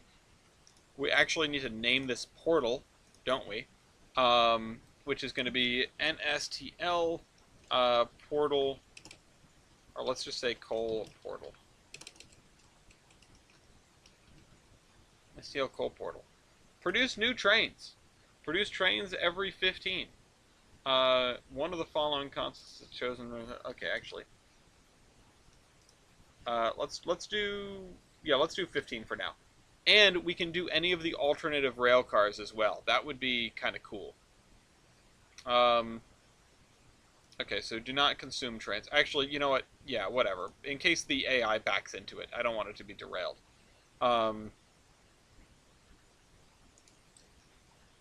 Coal portal. All right. See you next week. See you next week, Orion. Okay. What are the other ones we're using for the coal? There are no other like. There are no immediate alternate rail cars because there's nothing else with the same thing. So that's fine. That's fine. We don't want to mess with that then. We don't need to have this thing spitting out other cars of coal when our stuff is built around this. And I do really want to test this. So what I think I'm going to do is I'm going to copy it and paste it onto another thing. But it's going to need some help. Oh wait, no, I can load into it. So yeah. All right. Ditch this. And we'll just build the consist from whole cloth in the portal. Produce new trains. Add new consist. Vehicle. Count. Direction. Vehicle. Where's the invisible locomotive? Invisible train. Yep. PRR.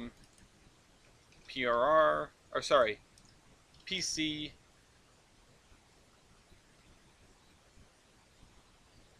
Four bays. I feel like I should. Oh wait, I can't. No, wait, that just puts it above. Oh wait, count. 4. Yay! Add driver to consist. Let's just go with Damon. Okay. Damon. Your job, you've got one job, which is to... Oh, right, hold on. I already did this wrong. Because I don't want these to be 3 separate... I don't want them to be named differently. I want them to be like this. Coal 1. Coal 2. And coal 3. That way, when we go into here, oh sorry, wrong thing. When we go into here and we say, Damon, I want you to drive to track mark list. NSTL coal. Drive to first available track mark. That's all you need to do. And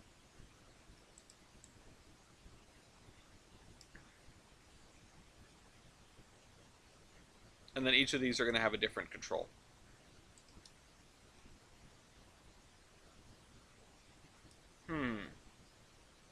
Wonder if I name a bunch of things the same if it'll work. Well, that would make it much more repeatable and much less tedious, but I don't think I can do that. So let's just do wait for 5 seconds and then delete train. Save changes. Now what I need to do is I need to add a I need to add a schedule at track mark rule. Oh, do I need multiple ones? Oh, this is, yeah, schedule at track mark MVTC. Schedule at track mark. This is going to be schedule at track mark. How did I do this? At track mark. NSTL. North St. Louis.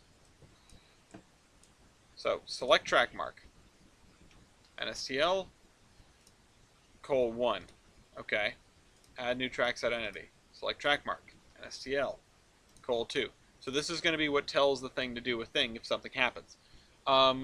Schedule will be fired in both directions. Rule will be applied all along the session. New schedule will replace current driver command. New schedule will be appended to current driver commands. Okay, yeah, no, I want append.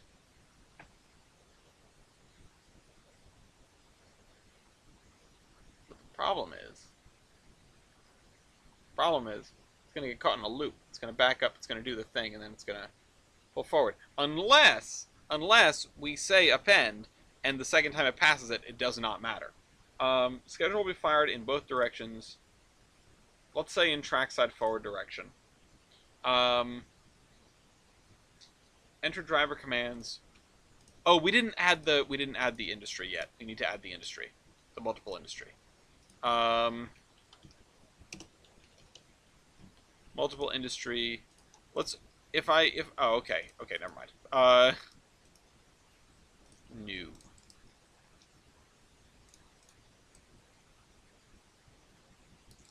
$270. Line it directly up with the cardinal direction. This is advanced Trainz techniques for everybody. I hope there's somebody out there that's appreciating this, because this is maybe one of the goofiest things I've ever done. The automatically replenishing car machine, which, do I really even need this? Okay.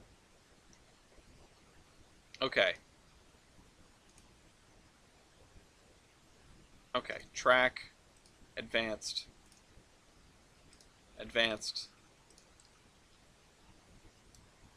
this, delete the thing in the middle, attach this on both ends, and is this portal exactly 270? I hope it is. 180? Yeah, it's on the cardinal. It's on the cardinal direction. The rest of this is not quite, but it's close enough. So let's do this, and then we're going to say, why is process disabled? Why is living railroad disabled? Oh, because there's nothing here. Duh. But we're going to do coal. Yep. Coal. Let's see. 400,000. We need to set this up. We need to set this up properly. So, rail car balance, freight cars and loads, the coal. Oh, you're going to have to cut me a break here, people. 69,249. Industry calculator. Carloads per day, units per carload, 69,249.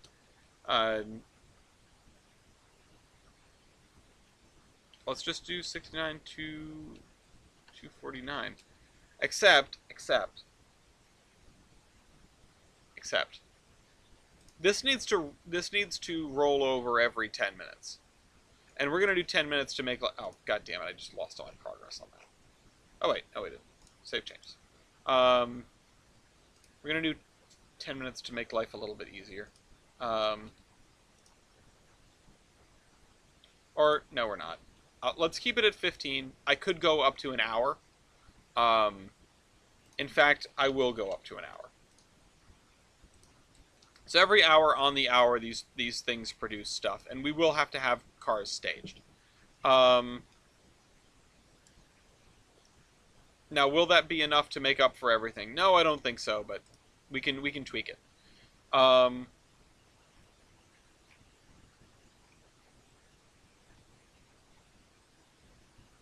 Well, let's just do a car every 5 minutes.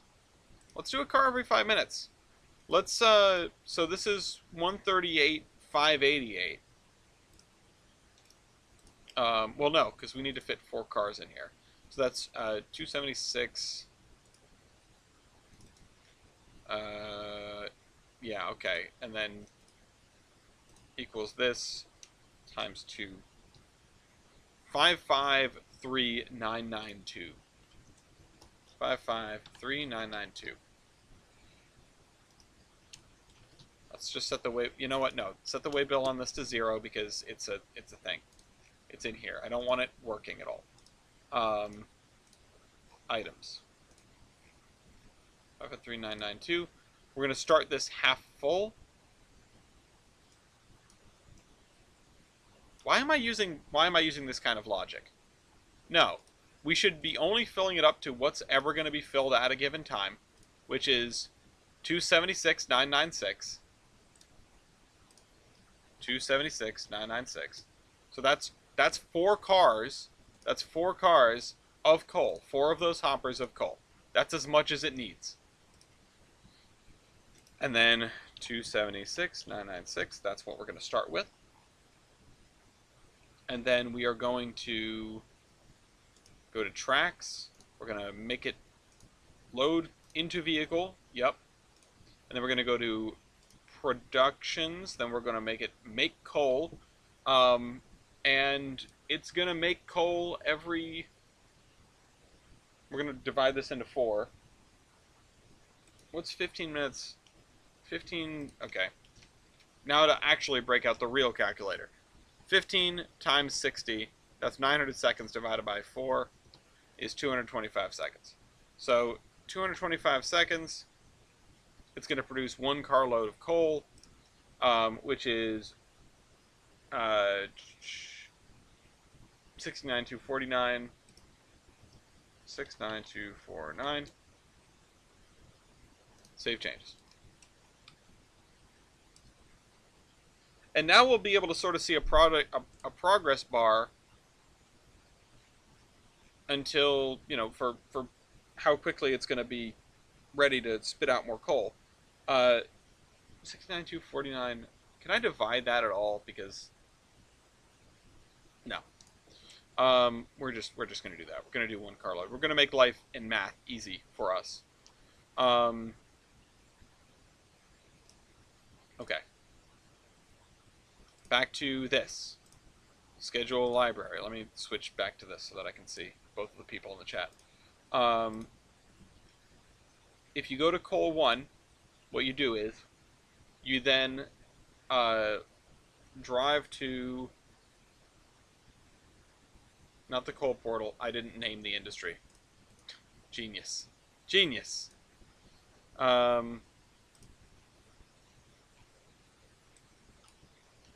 NSTL coal.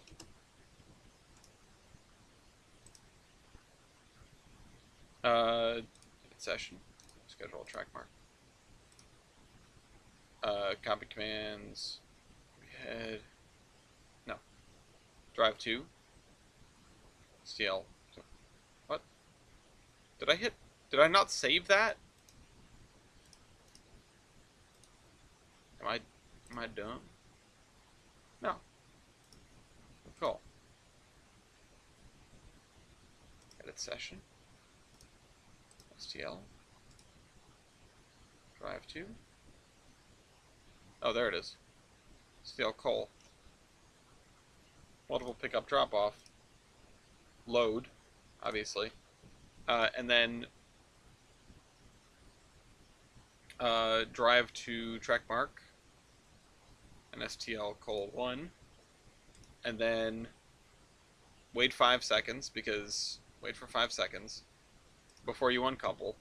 Uncouples from 0. Drive to track mark. Coal terminate. I'll have it wait 5 seconds again, just because lots of extra waits are helpful. And then delete. Okay. And then as for this is going to be much simpler. It's going to be basically the back end of that command, which is going to be to Wait for 5 seconds. This is going to be appended to current driver commands. Okay, alright, that is kind of a problem. Um,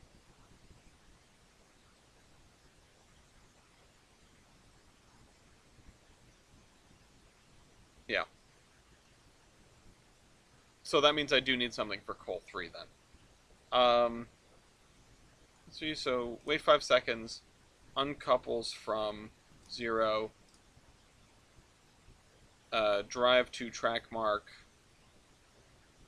coal terminate, wait for 5 seconds. It's been a while since I've done this. I'm a little rusty on this. And then delete train. Okay, add new trackside entity. Let's do NSTL coal 3.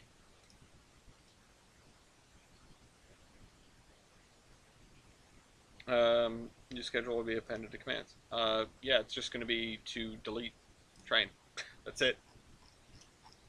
Should be a thing where when you arrive at it, it just deletes the train. That's probably a thing. It's almost certainly a thing. But then I have to go over here.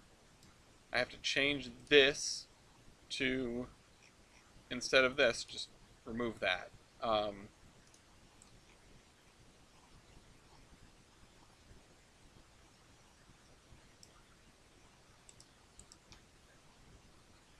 Yeah, and I'm going to leave these default junction levers, I guess, because why not?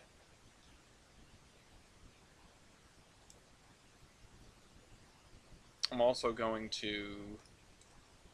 Yeah, okay, now these switches are set as I would like them to be set. Actually, I take that back. I want this one to be thrown to the right. That way everything's pointing into there except for that. Okay. I also want to throw in a signal here, just in case. Can I get just like a signal dwarf? Yeah, let's just use a really basic one.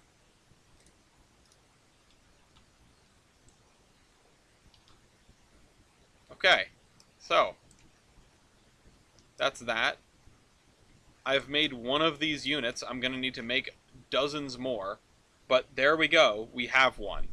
I also need to name all of these switch stands, I think, for completeness' sake, which is going to be way too much fun. NSTL,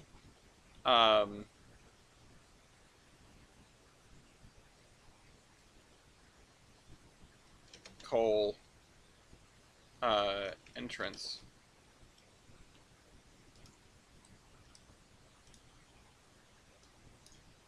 NSTL, coal, 1 south.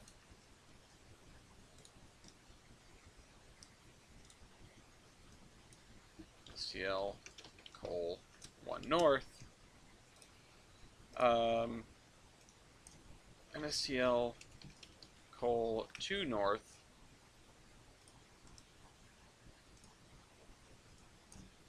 NSTL, coal,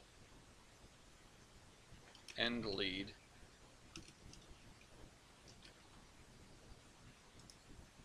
And then STL, coal, exit.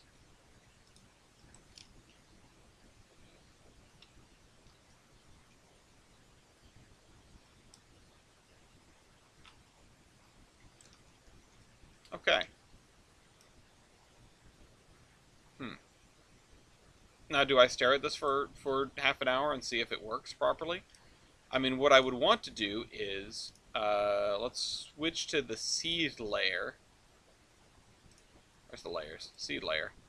And then get 62R. Oh. PRR. Oh no, sorry, it's PC. PC. Orbe. Yeah, there we go.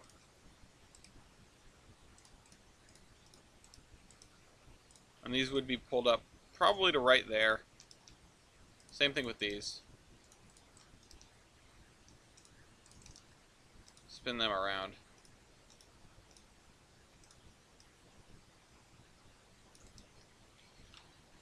Except the difference is these would be full.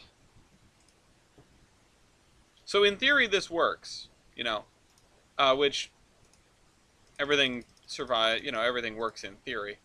Well, we've got 4 cars of coal and 4 empty cars that could be filled with coal or something. And ideally, when something comes out of the portal, it's going to pull up to here and go, oh yeah, I can't go that way, let me go the other way. And just goes and deletes itself. And that's pretty wasteful. And I mean, honestly, spawning this many AI at once when this thing actually works properly probably is going to break the game. I wouldn't expect it to work, really. But, you know, fingers crossed. Train pulls out of the portal, checks if there's a train here. If it isn't, pulls into here, then backs into the loader, loads up, pulls forward, engine comes off. If there is a train there, it checks if there's a train here. If there is not a train there, it pulls forward, cuts off the cars, pulls forward, and deletes the engine. If there's a train in both of these spots, it pulls into the third track and deletes. That's it. Done. Easy. So, and it even looks kind of sane. Like, it doesn't look totally sane, but it looks kind of sane. And so what we're going to have to do is just put a whole bunch of these next to one another for all the different commodities we're using. And right now, those commodities, if I look at the commodity balance, assuming that the stuff in the other yards they're all duplicates, we're looking at 1, 2, 3, 4, 5, 6, 7, 8, 9, 10, 11, 12, 13, 14, 15, 16, 17, 18, 19, 20, 21, 22, 23, 24, 25, 26, 27, 28, 29, 30, 31, 32. If we narrow that down to stuff that has a carload deficit, so stuff we have to bring in, that's 1, 2, 3, 4, 5, 6, 7, 8, 9, 10, 11, 12, 13, 14, 15. And that's not including the stuff, that's olive only. That's olive only. So, we're going to have to make an awful lot of these.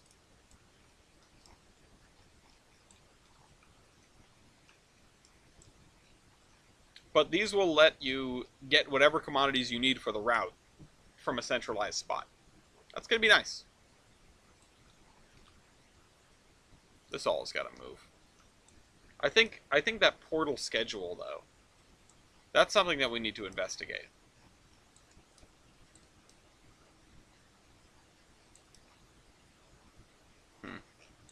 Olive's an interesting place. Can I work on anything that's way, way overdue, like this, for example? We could work on this. And yeah, I don't know what we need to do for this, but I honestly, I think I just need to find some like really nice grass textures. Because that'll let us put in grass along this whole thing. I mean, making it like a meadow is probably not outside of our abilities. And if I find a nice grass texture that I really like, maybe I'll just do that. Where is one that I've used before? Other than this in the fields here, this is our classic, like, this is the everything grass. This is the Araba 3. This is what we use all over the place. So I'll just lay that down and see if I like it. Because this has been gray for an awfully long time. And I think we can do a lot with the detail, but let's get the base coat down.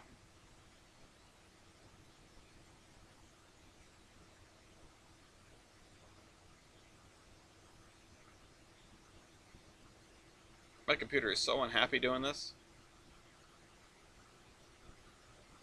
Like, I feel like it's going to take off or I'm going to crash the game or both.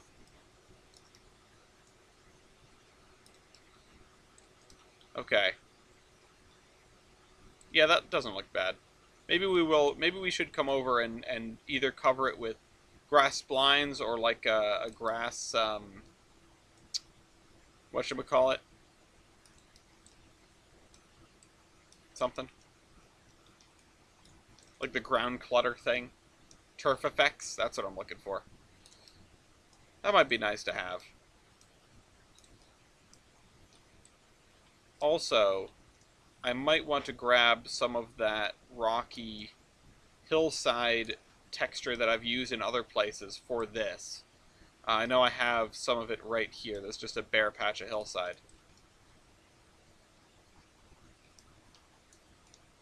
It looks a little busy, but when you cover it with texture, it gets busy to the point where it almost feels realistic. Although it's not too bad on its own.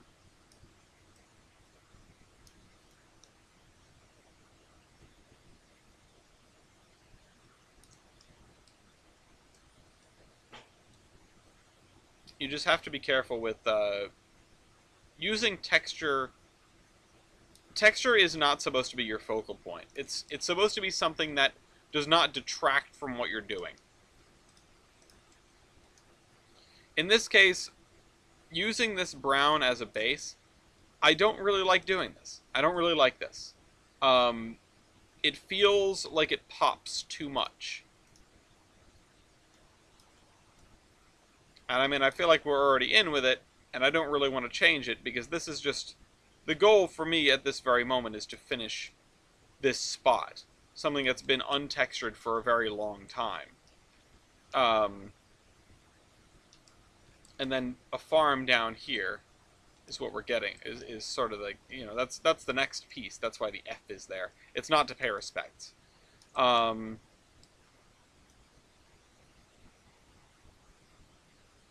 let's fill this in here. And then in here. And we've got other rocky textures that we're probably better off using. And some of this we probably don't need rocky texture for in the first place. You just want to make sure that you're getting everything. You're taking care of all of the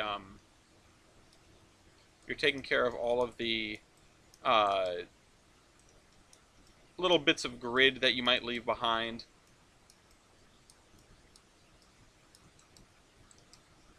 Nothing will take somebody out of a route faster than seeing that gray and yellow sticking up. It's an easy, oh, missed a spot, you know? It's an easy thing to call out and recognize. It's almost universal because everyone has seen this. And anyone who's ever opened Surveyor knows exactly what they're looking at when they see that little yellow poking through. Okay.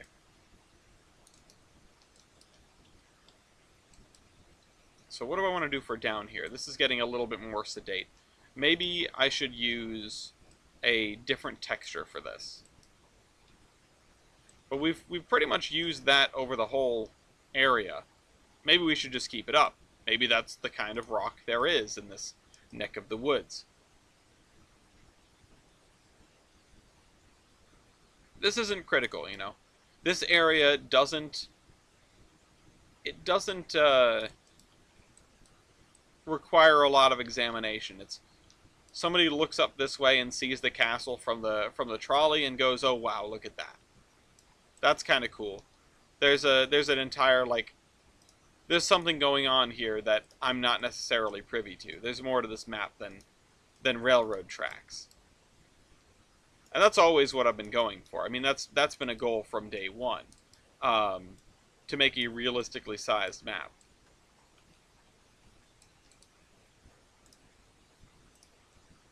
Yeah, Charlie mentioned the Mason Valley Transit Company. I found an empty spot here in the valley that I'd never finished, that I had just sort of put off indefinitely, and now it's time for me to come and finish it, or at least get much further along. Yeah, the one that already exists. Nothing new.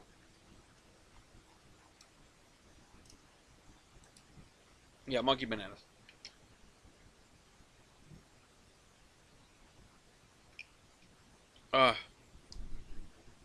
I'm struggling. I'm getting my throat hurts real bad tonight. Might have to kill this early. And we've been on a roll, too. I do need to test that... I do need to test that thing I just built. Right. But that's going to be like a half an hour of dicking around. I'm not sure if I'm going to stream that. Maybe it'll be a way to wind out a stream later, especially if we've got something else to do in the meantime.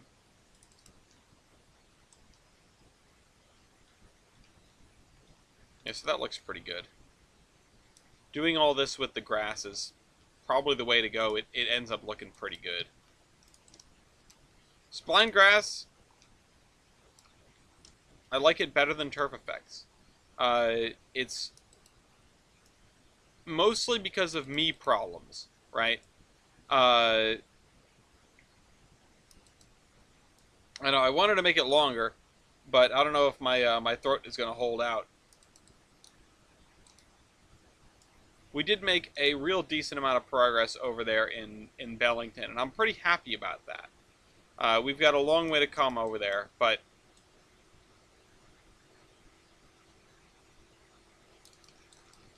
doing that and then doubling back to fiddle with the commands, that has made me happy. It feels like accomplishment. The car spawner. The car spawner module. It feels so inefficient. Like, it feels like an inefficient way of doing that. But I can't think of another way to do it right now. I'm sure there are some kind of rules that will make it spit out more cars than if the route has too few or something like that. One of the things I need in the staging yard is the tunnel that kills you instantly. The tunnel that takes a train and just empties it, you know? Is this an actual castle? I mean, I would imagine it's an actual castle. It's kind of big to be like a Gillette castle, but that's what springs to mind. Now, why would there be a castle here? That's a good question.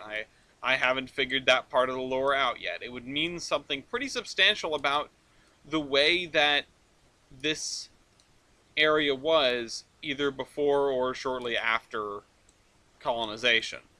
But you know, you'd probably want to err on the side of well before. Maybe well before. You know, maybe there was a you know, a plague that absolutely decimated the population before colonization. It'd be an interesting thing to do. I mean, you could do a lot with that. Just the fact that there's a castle here raises a lot of questions, right?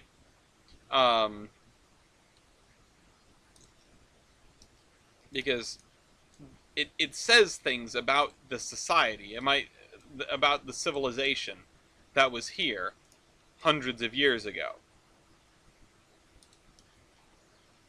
Evolution of building design. Yeah, actually, that is a good point.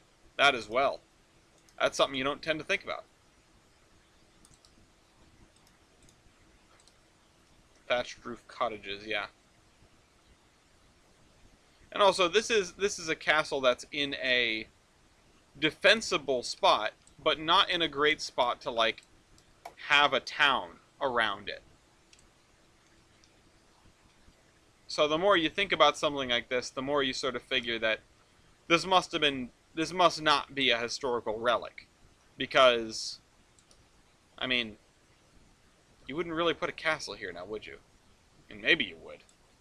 But castles are usually defending something, and if you're defending the river, you're going to put it right on the river. So what's it doing up here? You know, something up here only makes sense as a fortification if you've got, like, cannons, right? Like, that can reach the river. That can defend the river.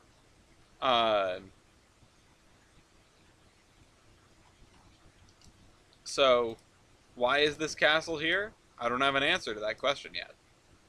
It's a little too elaborate to just be, oh, we put a castle here because we wanted to have a castle. You know, I mean, you could say it's actually made of cardboard, but that's not the intention.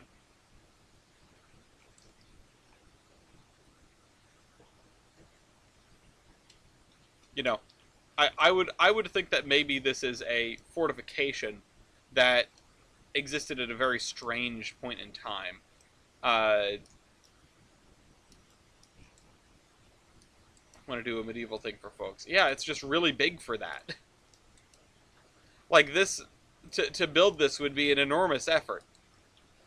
Um, but no, this is a fortification overlooking the ferry, and to have something like this would imply would imply a way to defend the ferry at that kind of distance.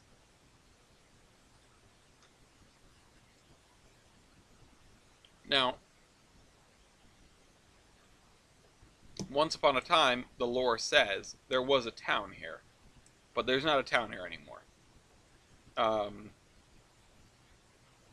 so really, you probably just had this up here and this built up here, sort of just as a place to retreat to. Um, yeah, trolley swing bridge. It's fun. It's cool, isn't it?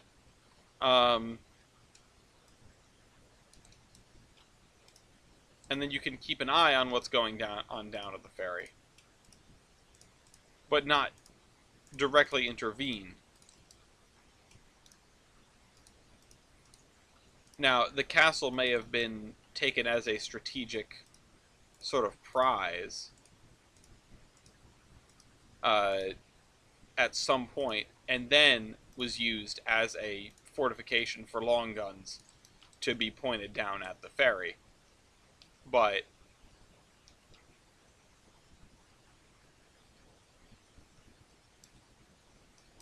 that would have been not why it was built. I think leaving this like this is probably acceptable.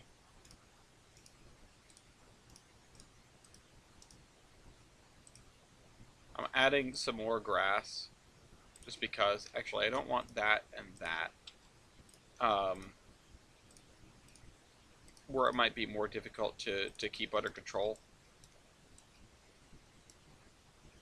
But, yeah.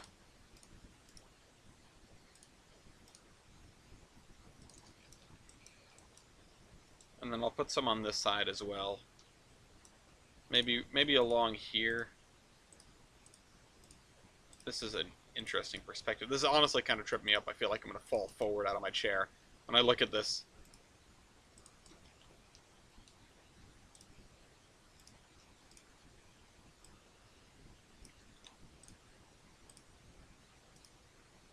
The swing bridge is kind of a pain because I couldn't get the tracks to swing with the swing bridge. The bridge can swing, but I couldn't get the tracks to swing with it, so the trolley tracks over the swing bridge are invisible. So, call it a rendering error, call it what you want. I mean, I could get them up to here, but that's my problem. You can drive the trolley over the bridge, but you know, it just won't look like it. It's a low poly bridge deck. Let's do this. Now I want to put a farm here. Talked about that. I feel like I want to put more trees over here. So let's just... There are no swing road bridges that also have tracks baked in. That's the thing. That is a multimodal bridge. That's what makes it so difficult. Yeah, well, because that section of the the thing is all street running. Scrap data. Filters, ground height relative, texture, overwrite, meshes, overwrite, splines, none, effect layers, none.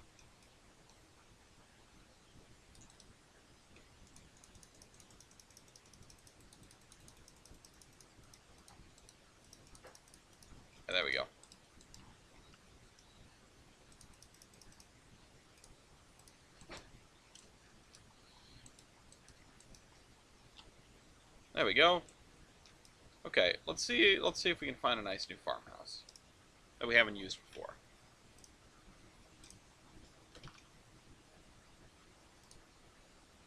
Farmer house. Yeah, like this. I mean, now we can get away with like some really old stuff, right? Like these stone-sided houses. They're in the shadow of the castle. Hi, baby. Hi. What's up? You okay?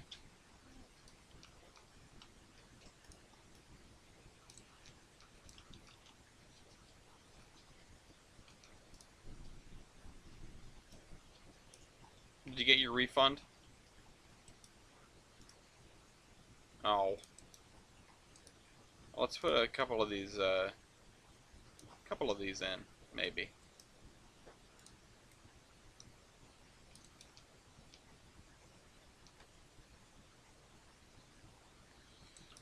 Okay. And then let's have some kind of barn. That really old school barn is definitely a cool one. I just don't feel like figuring out the texture, or sorry, the terrain for it. And I'm gonna put this guy way out there.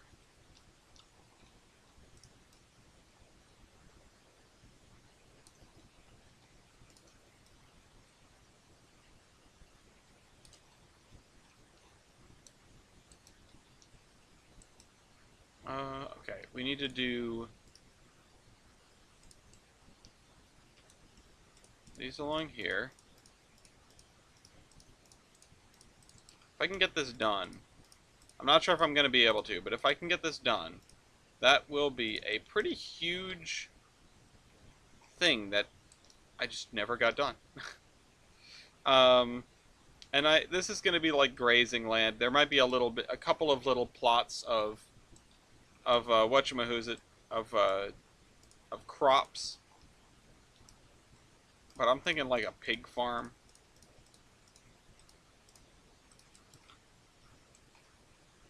Let's go get our grazing land texture, which is this. Oh, cows. Oh yeah, and yeah, that's right. I did the turf effects. Um, yeah, this was not working great. You can still see how much gray there is around here. Although some of it is not gray, it's that that rocky stuff. Or I suppose I should say it's not grid, it's the rocky stuff. And then once we get the edge in, we can grab a larger brush.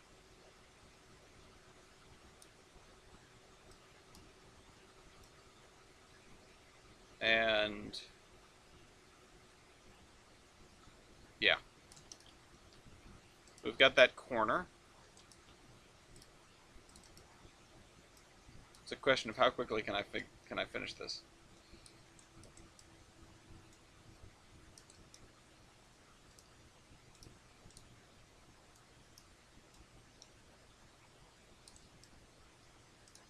Get this, and I want like a three picket fence sort of thing. You know what I mean? I also want like the mud that I use, although this might work as well. No, it does not. It's not this. I've used it elsewhere. It's the very dark mud. Yeah, you.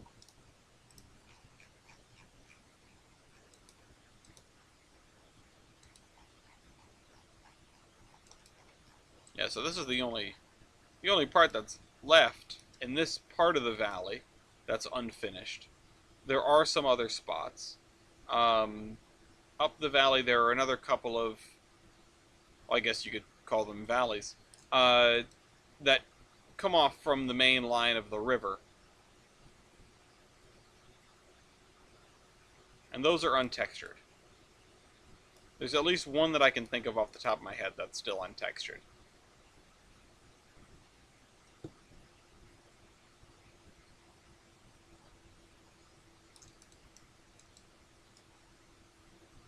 Alright. I wanted to see if I could make do with this brush size or if I was going to have to change it. That works. Let's find a good fence.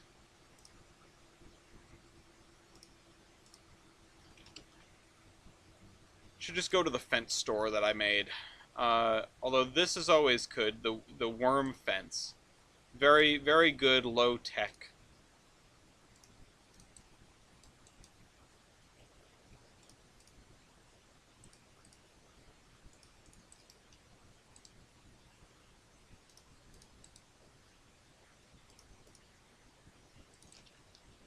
Okay. And worm fence right up to there.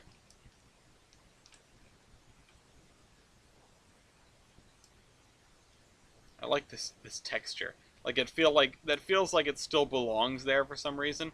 Where did the cucumber field go? I wanna find that. Yeah, you. Cucumber field. Why does that look good though? These guys are making cucumbers.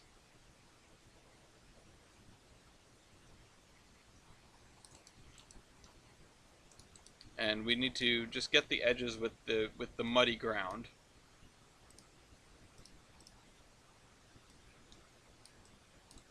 Because you're not gonna be cucumbering right up to the edge of the river. This isn't Minecraft.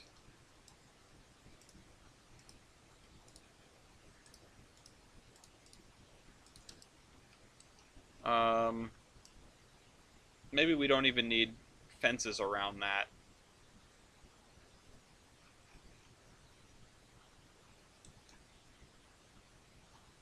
Let's see, I want the dirt.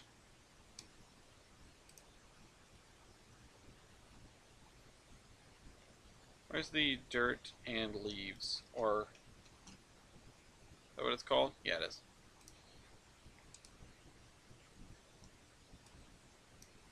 No. No naughty Yogi Bear song. The terrible thing in the playlist.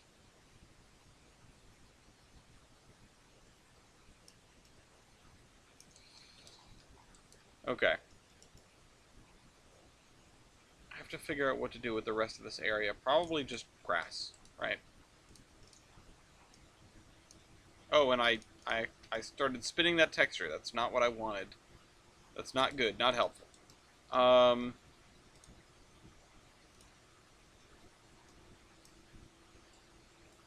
This I can spin this grass at the edge of the bank there. We'll bring this grass all the way down from here, and we will put the splines over top of it. We can put another field in the back here of some description.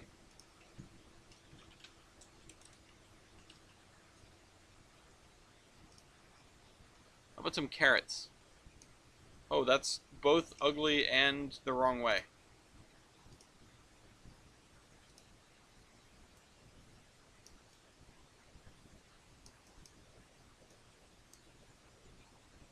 Hey, Chris. Yo, it's Chris. Good evening. It's been a while since I've had a stream run this late, or even had one really at all. We had one a week ago, and everything broke immediately, and so I had to kill the stream and go and reinstall Trainz. Thankfully, we didn't lose anything or really even any progress. And in fact, along the course of the way, I found a couple of new commands which I am excited to try at some point. One of them purports to be scheduled dispatch from portals, which that is really cool. That could save me a lot of time and effort. I'm here taking care of this, which is something that has been sort of just there for a while.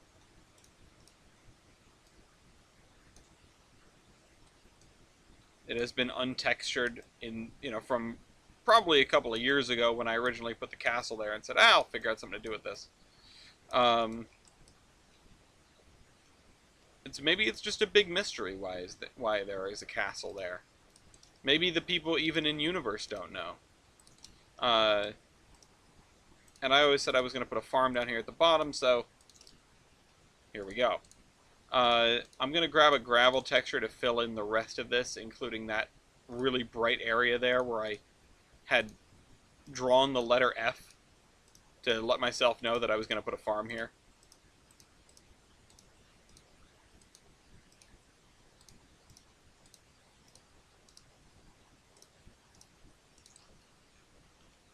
I was going to build like a farm here or something. Actually, that's a great one. No, I can't call it that, but I can call it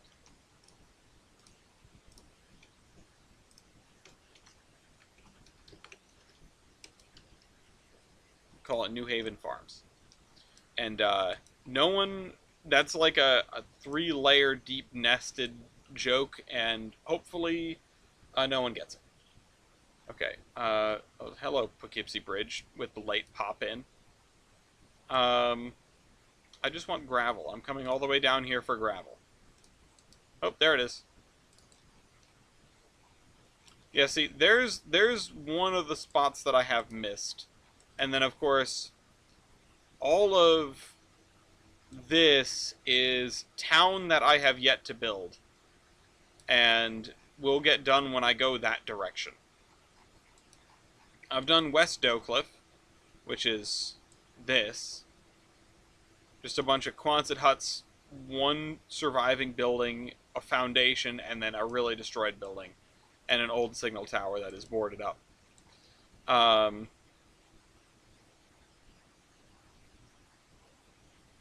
went right by New Haven. Oh, and I'm missing this. This is not done either. Look at all these. Look at all this missing texture area.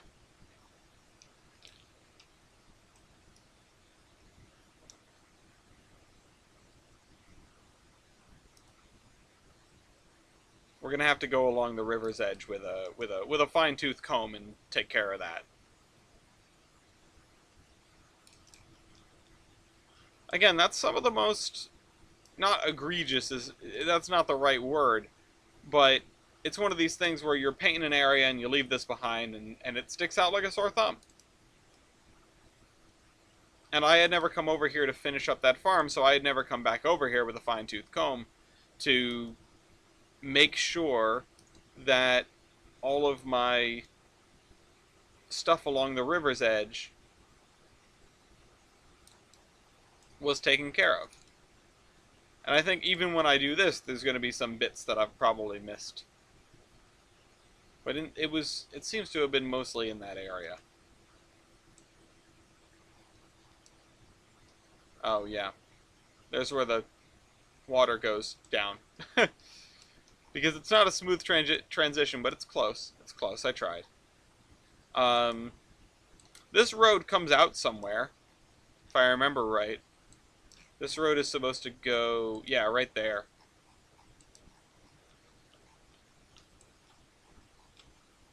And it comes up and over and comes down onto the highway here. And also just goes around this way. Yeah, this is the... I found out we had a model of the Poughkeepsie Bridge, and I immediately knew that I was going to have to find a spot for it. The amazing thing is that the way this bridge is modeled, you know, it's designed for a river that is much, much wider than this. The Hudson is, you know, much wider than this. But it works as long as you contour the valley properly. I mean, I don't recall which side is which, but you've got this plateau over here that drops off, so that meets that, and then this comes up. I think this is the Poughkeepsie side, and that's the other side. But I can't remember. I'd have to go look at the bridge to know. It's a nice walk, though. Chris, have you taken the walk? The walkway over the Hudson, as it were? If you haven't, it's worth the, you know, it's worth the hike. It's a hell of a view. Uh, okay, so this area is done. We've got about 20 minutes left. I'm not sure what to do with 20 minutes. I can't start over here. Can't start on this. I'm not gonna start on that. Like, deliberately avoiding starting on that. If we zip back to the end of the railroad here, is there anything that 20 minutes of brainstorming can get me? Because I still don't love this. Um,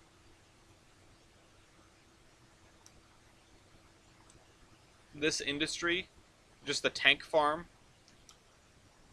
I don't know why I'm so attached to it existing here.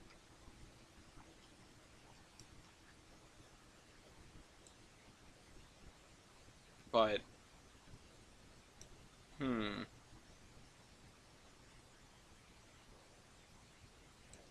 And also just this square, yeah. It's not good. It's not well set up.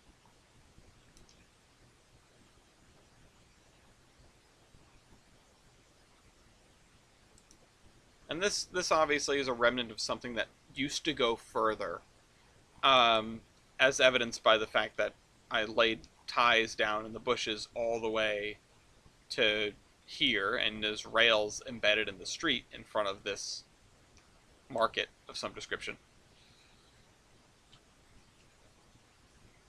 But the idea of this is some sort of transloading facility for distribution of liquids, uh, probably diesel, if I had to guess, or gasoline. And part of me has said, oh, I should put it over here. I should put it over here. I think my most recent intuition is probably the better one. I'll put it there, and I will cut this block in half with a fence, and we'll put houses over here. Which I wonder if I can grab. Hold on. I wonder if I can grab the pre-made housing block and throw that over there, if it'll fit. So like housing subdivision. I wonder if something I have will fit here. Ooh, that's pretty damn close. It's a little bit too narrow is the problem. Like, these people don't have yards that are quite large. Wait, if I turn it 90 degrees, will it still fit? Ooh, almost. Almost.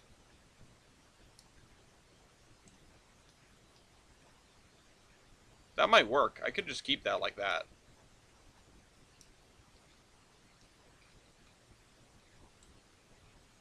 It's a little bit too nice, a little bit too modern. But it looks pretty good in that spot. Because what I'd want to do is have this, be separated by a road. Probably close to where this one is. If not right spot on, probably a little bit to this side. Like that. And I'll leave this spot for the truck loading and maybe an administration building. That Laurel line stuff all looked pretty good. The grain elevators are not what I need in this location.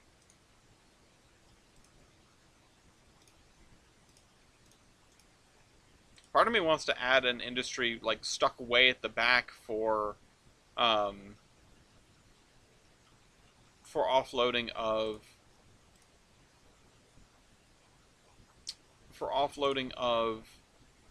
like parts for the trucks, but actually we do have this generic factory 1, but what maybe I need is a garage, like a big garage. Not a house with a garage, like a bus depot sort of garage.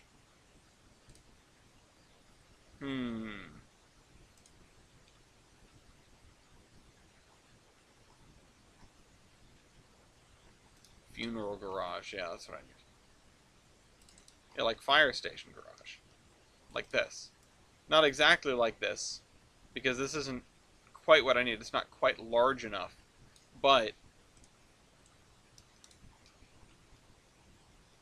yeah, okay, okay, okay. I like this better without the things on the doors, without the windows on the doors. Um, industrial building garage.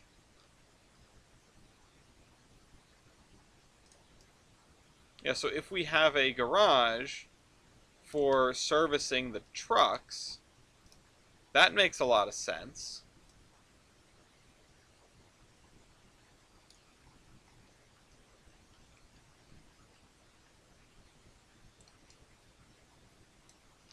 And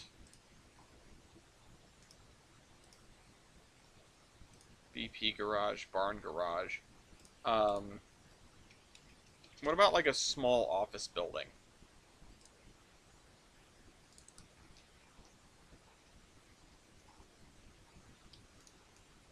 Yeah. This is a little modern, but it kind of fits the bill of what this is. This would be like a brand new sort of facility.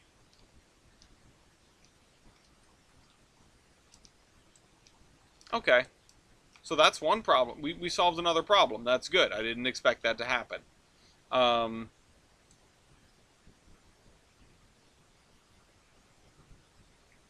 so we've got the tanks, we've got this, um, we've got the administration building, we've got the garage for working on the trucks. I probably want to pave this whole thing with asphalt, which I have somewhere. There it is.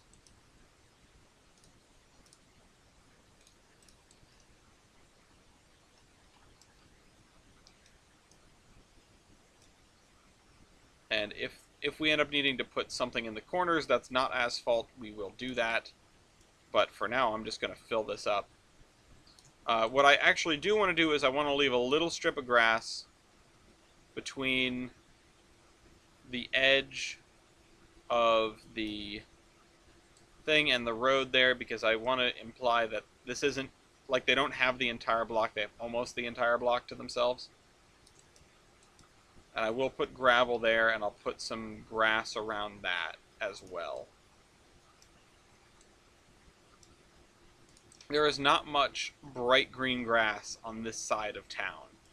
This is the area that's closest to the railroad. It's been through a lot of different development, I would imagine, over the years.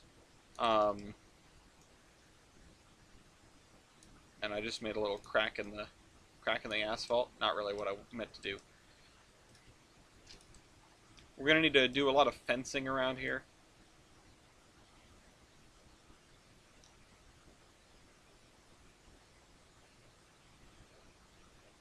Who's playing football tonight? I could do to just like veg out and watch football when I'm done with this. Veg out and watch something anyway. There we go. We finally filled that block in. Who would have thunk? Um, also, I think I want to put asphalt underneath these. Why? Because it just seems like the right thing to do for this brutalist tank farm.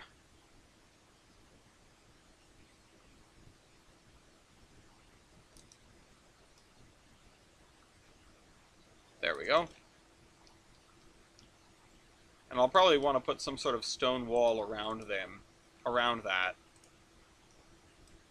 The thing that really gets me, Broncos Chargers at halftime. Okay. I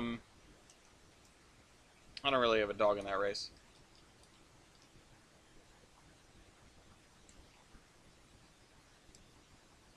Yeah, I'm really not sure what to do over here.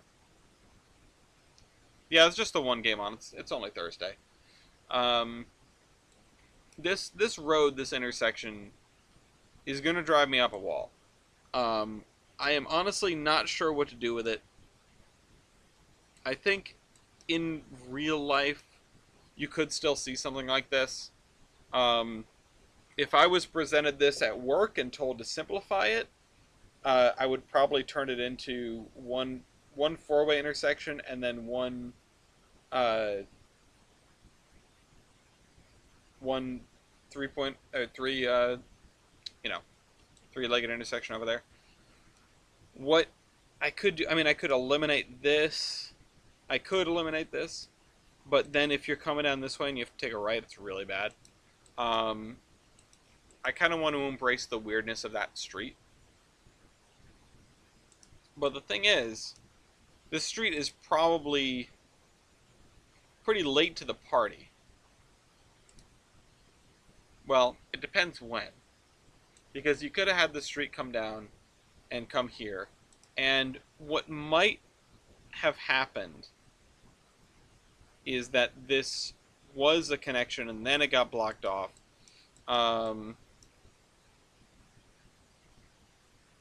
Yeah, turning asphalt for the acute angles. I could do that.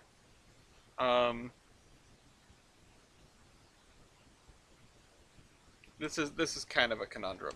What I need to do is sort of, I guess, so I did a lot of discussion on route building over the past week, as you know, off to the side.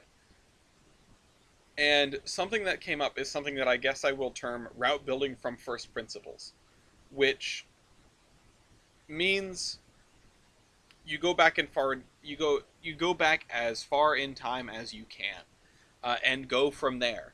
When did this appear, and what did it influence? That's easier to, like, your world will make sense in a sort of in a way that isn't easily describable, in a way that just feels right if you do that. Um, you know, and I don't think I have a really good example of it here. Actually, no, I take that back. Good example of it is probably this, where world built from first principles, we figured out what bridges were built first. And this being the main street and this being the main intersection, then you have all this build up down here, and we figured out that this was the main drag that leads out of town that way into the plains area, which there would have been a lot of traffic down that way. I'd like to think this whole town feels that way, because Olive was not done that way. Olive, I sort of just put up different districts and called it good. This, you can see there are different design philosophies across the whole town. Venkman, stop pulling at the couch.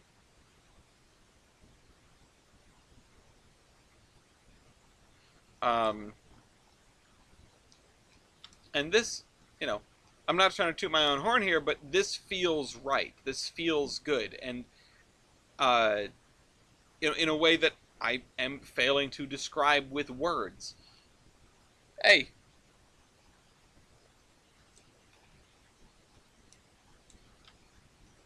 And hopefully when it's all done, it'll still feel the same way. My forte has never been the detail. But going and doing route building from first principles lets me have a route that I'm really proud of. And that checks the boxes and has a realistic feeling world. And that's, you know, that's what I like. That's what I'm here for.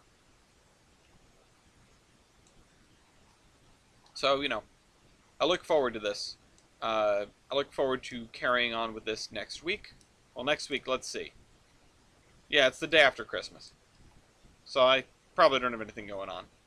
I'm not sure exactly where we're going to pick up, but we've done a lot of good work over here in the last couple of weeks. We're probably going to work on staging some as well. The other thing we can do is we can start doing some of the industries around here, because staging will help us with that. At any rate, hope you guys enjoyed this video, and I'll see you next week. This is the Admiral, signing off.